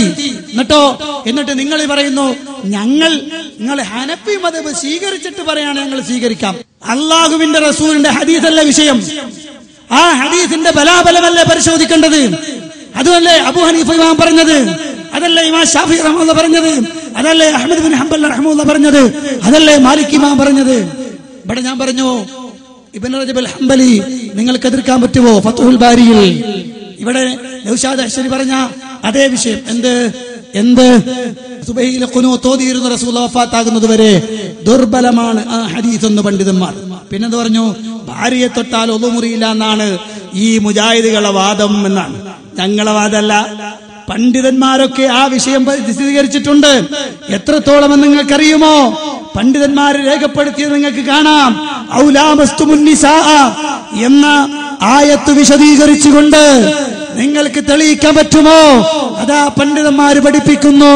ഇബ്നു അബ്ബാസ് റളിയല്ലാഹു അൻഹുവിനെ പോലെ പണ്ഡിതന്മാർ, ഹദീസ് പണ്ഡിതന്മാരെന്നല്ല സ്വഹാബികളായ പണ്ഡിതന്മാർ അവർ രേഖപ്പെടുത്തുകയാണ്. അവിടെ ഉദ്ദേശിക്കുന്നത് കൈകൊണ്ട് തൊട്ടാലെന്നല്ല, മറിച്ച് ശാരീരിക ബന്ധത്തിൽ ഏർപ്പെട്ടാലെന്നാണ്. ഇല്ലേ? പണ്ഡിതന്മാർ രേഖപ്പെടുത്തിയിട്ടില്ലേ? ഗ്രന്ഥങ്ങളിൽ അതില്ലേ? ഈ നൗഷാദിന് തന്നെ എത്ര പ്രാവശ്യം നമ്മളത് മറുപടി പറഞ്ഞിട്ടുണ്ട്. ഓരോ കിതാബിന്റെയും ഇബാറത്ത് ഉദ്ധരിച്ചുകൊണ്ട് തന്നെ വിശദീകരിച്ചു കൊടുത്തിട്ടുണ്ട്. പിന്നെ മൂപ്പർക്കറിയാനില്ല. ഞങ്ങൾ എവിടെയും എപ്പോഴും അങ്ങനെ തന്നെ നിൽക്കുള്ളൂ. നിങ്ങൾ തെളിവെന്നാലും ഞങ്ങൾ സ്വീകരിക്കൂല. അപ്പോൾ ഞങ്ങൾ നിങ്ങളോട് ചോദിക്കും അതില്ലേ അത് ചോദിച്ചുകൊണ്ടിരിക്കും എന്നുള്ള നിലക്ക. അപ്പൊ പ്രിയപ്പെട്ട സഹോദരങ്ങളെ, പിന്നെ സ്ത്രീകളുടെ പള്ളിപ്രവേശമാണ്. ഞാൻ നേരത്തെ ചോദിച്ചത് ഇപ്പോഴുണ്ട്. ആരെങ്കിലും ഉണ്ടെങ്കിൽ കൊണ്ടുവരാട്ടോ, സമയം തീരാറായി. നേരത്തെ ചോദിച്ചില്ലേ? 2-3 കാര്യങ്ങൾ ഞാൻ ചോദിച്ചു വെച്ചിട്ടുണ്ട്. ഈ പരിപാടി തീരുന്നതിന് മുമ്പ് കൊണ്ടുവരാൻ വേണ്ടി പറഞ്ഞിട്ട് ഉണ്ടെങ്കിൽ കൊണ്ടുപോവാ. മുജാഹിദികൾ പള്ളിയിൽ കൊണ്ടുപോകുന്നത് ഹറാമാണെന്ന് പറഞ്ഞ നിങ്ങൾക്ക് പള്ളി കോമ്പൗണ്ടിന്റെ ഉള്ളിൽ അതേ യാത്രക്കാരികളായ സ്ത്രീകൾക്ക് അല്ലെങ്കിൽ പെൺപള്ളി എന്ന പേരിൽ തന്നെ എഴുതി വെച്ചിട്ടുള്ള ഈ ബിൽഡിംഗ് ഉണ്ടാക്കാൻ എവിടെ റസൂലുള്ളാഹിന്റെ തെളിവ്, സ്വഹാബത്തിന്റെ തെളിവ് ഉണ്ടെങ്കിൽ കൊണ്ടുവാ. അപ്പോഴല്ലേ ശരിയായ. ഇതിങ്ങോട്ട് മാത്രം ചോദിക്കാൻ പാടുള്ളൂ. ഇല്ല, കൃത്യമാണ് നിങ്ങൾ കൊണ്ടുവരാൻ തെളിവ്. പിന്നെ ഞാൻ ചോദിച്ചിട്ടുണ്ട് 889 മറക്കണ്ട. അതിന് കിതാബൊന്നും വേണ്ട, മുസാഫ് കൊണ്ടുവന്നാ മതി. ഇനിയും സമയമുണ്ട്. ഒരു കാര്യം കൂടെ എനിക്ക് പറയാനുണ്ട്. ഇനിയും സമയമുണ്ട്. മുസാഫ് കൊണ്ടുവന്നാൽ മതി. 8-ാം അധ്യായത്തിലെ 89-ാമത്തെ ആയത്ത് കൊണ്ടുവരാൻ ആണത്വമുള്ളവരുണ്ടെങ്കിൽ വാ. ഞാൻ പറഞ്ഞല്ലോ, ഇത് വെല്ലുവിളിയല്ല എന്ന് പറഞ്ഞാൽ പള്ളിക്കാട്ടിലെ വെല്ലുവിളിയല്ല. ഇത് നേരെ പറയാം, കൊണ്ടുവരാം. പിന്നെ അതുപോലെ ഞാൻ പറഞ്ഞ 1-2 വിഷയങ്ങളുണ്ട്. അപ്പൊ പ്രിയപ്പെട്ട മുസ്ലിമീങ്ങളെ, നിങ്ങൾ ജനങ്ങളെ കബളിപ്പിക്കുകയാണ്. ഞങ്ങൾക്ക് ജനങ്ങളെ കബളിപ്പിക്കേണ്ട ആവശ്യമില്ല. നിങ്ങൾ മുജാഹിദുകളെ കളിയാക്കാനും മുജാഹിദുകളെ ആക്ഷേപിക്കാനുമൊക്കെ നിങ്ങൾ പറഞ്ഞു പരത്തുന്നു. എത്രത്തോളം സൈനുദ്ദീൻ മഖ്ദൂം അതേ പാടെ പൊന്നാനിയിൽ അദ്ദേഹത്തിന്റെ ഖബർ കെട്ടിപ്പൊക്കിയിട്ട് പോലുമില്ല. അതാ മൺകൂന തന്നെ, ഒന്നുമില്ല. വലിയ കാളി അതേ പരിഭാഷ എഴുതി കാളിയോട് ചോദിച്ചു. അദ്ദേഹം അങ്ങനെയാണ് അത്ര പറഞ്ഞിട്ടുള്ളൂ, ചെയ്യാൻ പാടില്ല എന്നാണ്. അതെന്താടോ, ഒരാൾക്കൊരു നിയമം വേറൊരാൾക്ക് വേറൊരു നിയമമുണ്ടോ? ഉണ്ടോ? ഷാഫി മദ്ഹബിലെ ഹുക്കുമല്ലേ കെട്ടിപ്പൊക്കാൻ പാടില്ല. ഉഷാദ് പറയണെന്താ, സാധാരണക്കാരന്റെ ഖബറും മഹാന്മാരുടെ ഖബറും വ്യത്യാസമുണ്ട്. അതിനാ ഞാൻ പറഞ്ഞ റസൂലുള്ള മഹാനല്ലേ, അതുപോലെ തന്നെ സ്വഹാബി വര്യന്മാർ മഹാന്മാരല്ലേ, എന്തേ ഒരു ചാണിനേക്കാൾ ഉയർത്തിയില്ല? സ്വഹാബി വര്യന്മാർ വസിയത്ത് ചെയ്തപ്പോൾ മറ്റുള്ള സ്വഹാബികൾ അതാ ചെയ്തത് 4 വിരലിന്റെ അത്രയും മാത്രം ഉയർത്തിക്കൊണ്ടാണ്. എന്തേ കെട്ടിപ്പൊക്കിയില്ല? ഓ മുസ്ലിമീങ്ങളെ ചിന്തിക്കണം. പിന്നെ സ്ത്രീകളുടെ പള്ളി പ്രവേശമാണ്, അതാ ഞാനിപ്പോ പറഞ്ഞു നിർത്തിയത്. ഇല്ല, നിങ്ങൾക്ക് സാധ്യമല്ല. പിന്നെയാണ് ഒരു വലിയ തെളിവ്, അല്ലല്ലാത്തവരെ വിളിച്ചു പ്രാർത്ഥിക്കാൻ. അതും കൂടെ പറഞ്ഞ് ഞാൻ അവസാനിപ്പിക്കുകയാണ്. എന്താ വിഷയം? പ്രിയപ്പെട്ട മുസ്ലിമീങ്ങളെ, ഒരു കാര്യം, നിങ്ങൾ അല്ലല്ലാത്ത ഏതെങ്കിലും ഒരു പ്രവാചകൻ മറ്റൊരു പ്രവാചകന്റെ ഖബറിന്റെ മുന്നിൽ പോയി വിളിച്ചിട്ടുണ്ടോ? വിളിച്ചതായി നിങ്ങൾക്ക് തെളിയിക്കാമോ എന്ന വെല്ലുവിളി ഞങ്ങൾ അങ്ങനെ ചോദിക്കലില്ല. ഞങ്ങൾ ചോദിക്കലെന്നെ അല്ലല്ലാത്തവരോട് വിളിച്ചു പ്രാർത്ഥിക്കുന്ന നിങ്ങളുടെ തെളിവുണ്ടല്ലോ, ഇസ്തിഗാസക്ക് നിങ്ങൾ ഉദ്ധരിക്കുന്ന തെളിവ്. അതിനാ ഞങ്ങൾ ചോദിച്ചു, ഏതെങ്കിലും ഒരു പ്രവാചകൻ അങ്ങനെ അല്ലല്ലാത്തവരോട് കുടുങ്ങിയ സമയത്ത് വിളിച്ചതോ അല്ലെങ്കിൽ പ്രതിസന്ധി ഘട്ടത്തിലോ അപകടഘട്ടത്തിലോ വിളിച്ചതുണ്ടോ? അതിന് തെളിവ് പറഞ്ഞ് ലഇൻ ഖാമ അലാ ഖബ്രി. എന്താണത്? എന്താണ് ആ ഹദീസ്? ഏത്? നേരത്തെ ഞാൻ എന്റെ പ്രസംഗത്തിന് തുടക്കത്തിൽ ഈസാ നബി ഇറങ്ങി വരുന്ന വിഷയം പറഞ്ഞല്ലോ. അതിൽ കാണാം ഈസാ നബി അലൈഹിസ്സലാം വന്നിട്ട് ചെയ്യുന്ന പ്രവർത്തനങ്ങളുണ്ട്. എന്നിട്ട് പ്രവാചകൻ പറയാണ്, എന്റെ ഖബറിന്റെ അടുത്ത് വന്ന് യാ മുഹമ്മദ് എന്ന് വിളിച്ചാൽ അജബ്തുഹു ലൗ ജീബന്നഹു എന്നൊക്കെ കാണാം, ഞാൻ ഉത്തരം നൽകും. എന്നിട്ട് പറഞ്ഞു, കണ്ടോ, ഇങ്ങനെ വിളിച്ചാൽ ഉത്തരം നൽകുമെന്ന് റസൂലുള്ള പറഞ്ഞു. അപ്പോ റസൂലുള്ളാഹിനെ വിളിച്ച് പ്രാർത്ഥിച്ചില്ലേ? വിളിച്ച് സഹായം തേടിയില്ലേ എന്ന് റൂഹുൽ മആനിയിൽ ആലൂസി പറഞ്ഞിട്ടില്ലേ?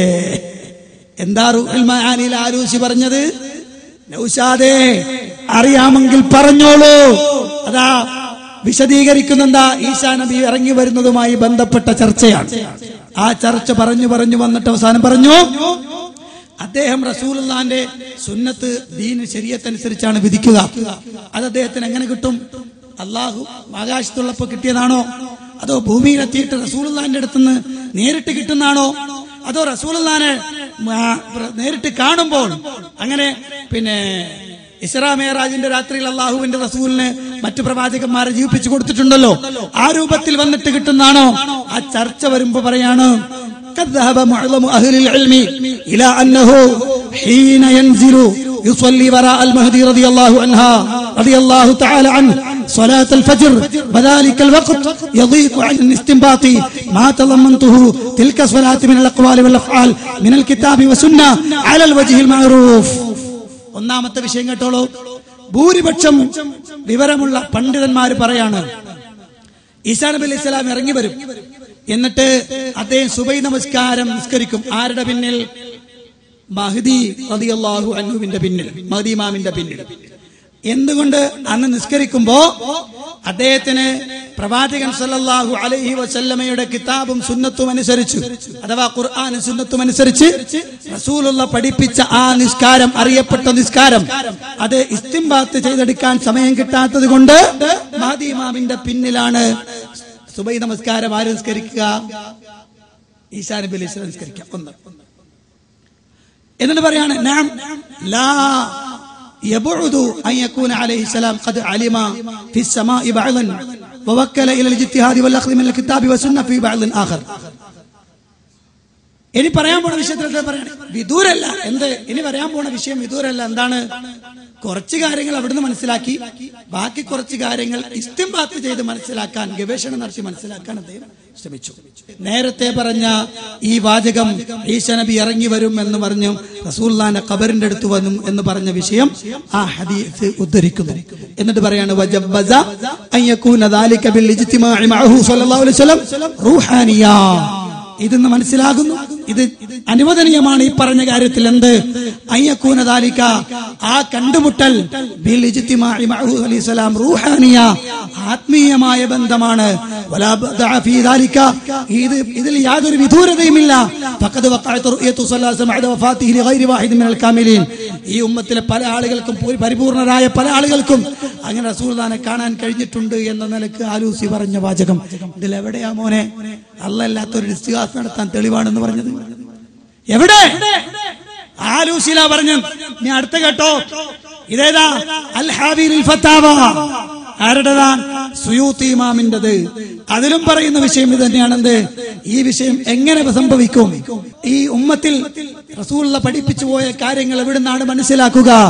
അതെങ്ങനെ റസൂലുള്ളാന്റെ അടുത്ത് നിന്ന് മനസ്സിലാക്കും? അതൊരു പക്ഷേ റസൂലുള്ളാന്റെ അടുത്ത് നേരിട്ട് പോയി സംസാരിച്ചിട്ടാവാം. ഉറപ്പല്ലേ മക്കളെ? അതാണ് ഞങ്ങൾ നിങ്ങളോട് പറഞ്ഞു, അതെന്താവൂല, അത് ശിർക്കാവൂല. എന്തുകൊണ്ട് ശിർക്കാവൂല? നിങ്ങളാ പറഞ്ഞ പ്രാർത്ഥനയുടെ പരിധിയിൽ അത് പെടില്ല. എന്തുകൊണ്ട്? അല്ലാഹു സുബ്ഹാനഹു വ തആല ഈസാ നബിക്ക് വഹി അറിയിച്ചു കൊടുക്കുന്നു. യജൂജ് മഅജൂജിന്റെ വിഷയത്തിൽ, അങ്ങനെ പല വിഷയത്തിലും വഹി നിലക്കൂല എന്നും ഈസാ നബിക്ക് വഹി കിട്ടുമെന്നും ഒക്കെയുള്ള ചർച്ച പണ്ഡിതന്മാർ നടത്തിയിട്ടുണ്ട്. എന്നിട്ട് അവിടെ വെച്ചിട്ടാണ് റസൂലുള്ളാഹിയുടെ അടുത്ത് വരുമ്പോൾ റസൂലുള്ളാഹിനെ നേർക്ക് നേരെ കാണാനും സംസാരിക്കാനും ഈസാ നബി അലൈഹി സ്വലാമയ്ക്ക് സാധിക്കുമെന്ന് വരെ പണ്ഡിതന്മാർ എഴുതി വെച്ചത് കാണാം. ഉദാഹരണം പറഞ്ഞു, അന്നഹു സ്വല്ലല്ലാഹു അലൈഹി വസല്ലം ഫീ ഹയാതിഹി കാന യറൽ അംബിയാ വയജ്തമിഉ ബിഹിം ഫിൽ അർളി കമാ തഖദ്ദമ അന്നഹു റഅ ഈസാ ഫി തവാഫ് വസഹ അന്നഹു സ്വല്ലല്ലാഹു അലൈഹി വസല്ലം മറ അലാ മൂസാ വഹു യുസല്ലി ഫീ ഖബരിഹി തുടങ്ങുന്ന വിഷയങ്ങളിലൂടെയൊക്കെ ഈ സുയൂത്തി ഇമാമും പറഞ്ഞ വിഷയം, ഇതിലൊന്നും ഇസ്തിഗാസക്ക് തെളിവില്ല മോനെ, ഇസ്തിഗാസക്ക് തെളിവില്ല. ഈ പറഞ്ഞ വിഷയത്തിൽ ലൈൻ ഖാമ അലാ ഖബരി എന്നത് ഏത് വിഷമഘട്ടങ്ങളിലും അള്ളാന്റെ റസൂലിനെ വിളിച്ച് ദുആരക്കാനുള്ള തെളിവാണെങ്കിൽ അത് ചെയ്യേണ്ടത് സ്വഹാബത്താണ്. ഈ ഹദീസ് റിപ്പോർട്ട് ചെയ്ത പണ്ഡിതന്മാര് അത് പഠിപ്പിച്ചിട്ടില്ല. ചർച്ചകൾ പോലും, നിങ്ങൾ പറഞ്ഞ ആലൂസിയുടെ ചർച്ച പോലും ഇസ്തിഗാസയുമായി ബന്ധപ്പെട്ടതല്ല. ഈസാ നബിയുടെ തെളിവും ഈസാ നബി ഹുക്മ തേടുന്നതും ഈസാ നബി അലൈഹിസ്സലാം ദീന് മനസ്സിലാക്കുന്നതുമായി ബന്ധപ്പെട്ട ചർച്ചയാണ്. അവിടെങ്ങും ഇസ്തിഗാസയില്ല. നിങ്ങൾ കൊണ്ടുവന്ന അവസാനത്തെ പിടിവള്ളിയും തകർന്നു. അതുകൊണ്ട് അല്ലയോ മുസ്ലിയാക്കന്മാരെ, നിങ്ങളുടെ കയ്യിൽ തെളിവുണ്ടെങ്കിൽ അത് നിങ്ങൾ പറഞ്ഞു നടക്കൂ. ഞാൻ അവസാനിപ്പിക്കുകയാണ്. അപ്പോ പറഞ്ഞു വന്നത്, ഇവിടെ നടത്തിയ കുതന്ത്രങ്ങൾ കഴിവിന്റെ പരമാവധി ഞാൻ പിടിച്ചിട്ടുണ്ട്.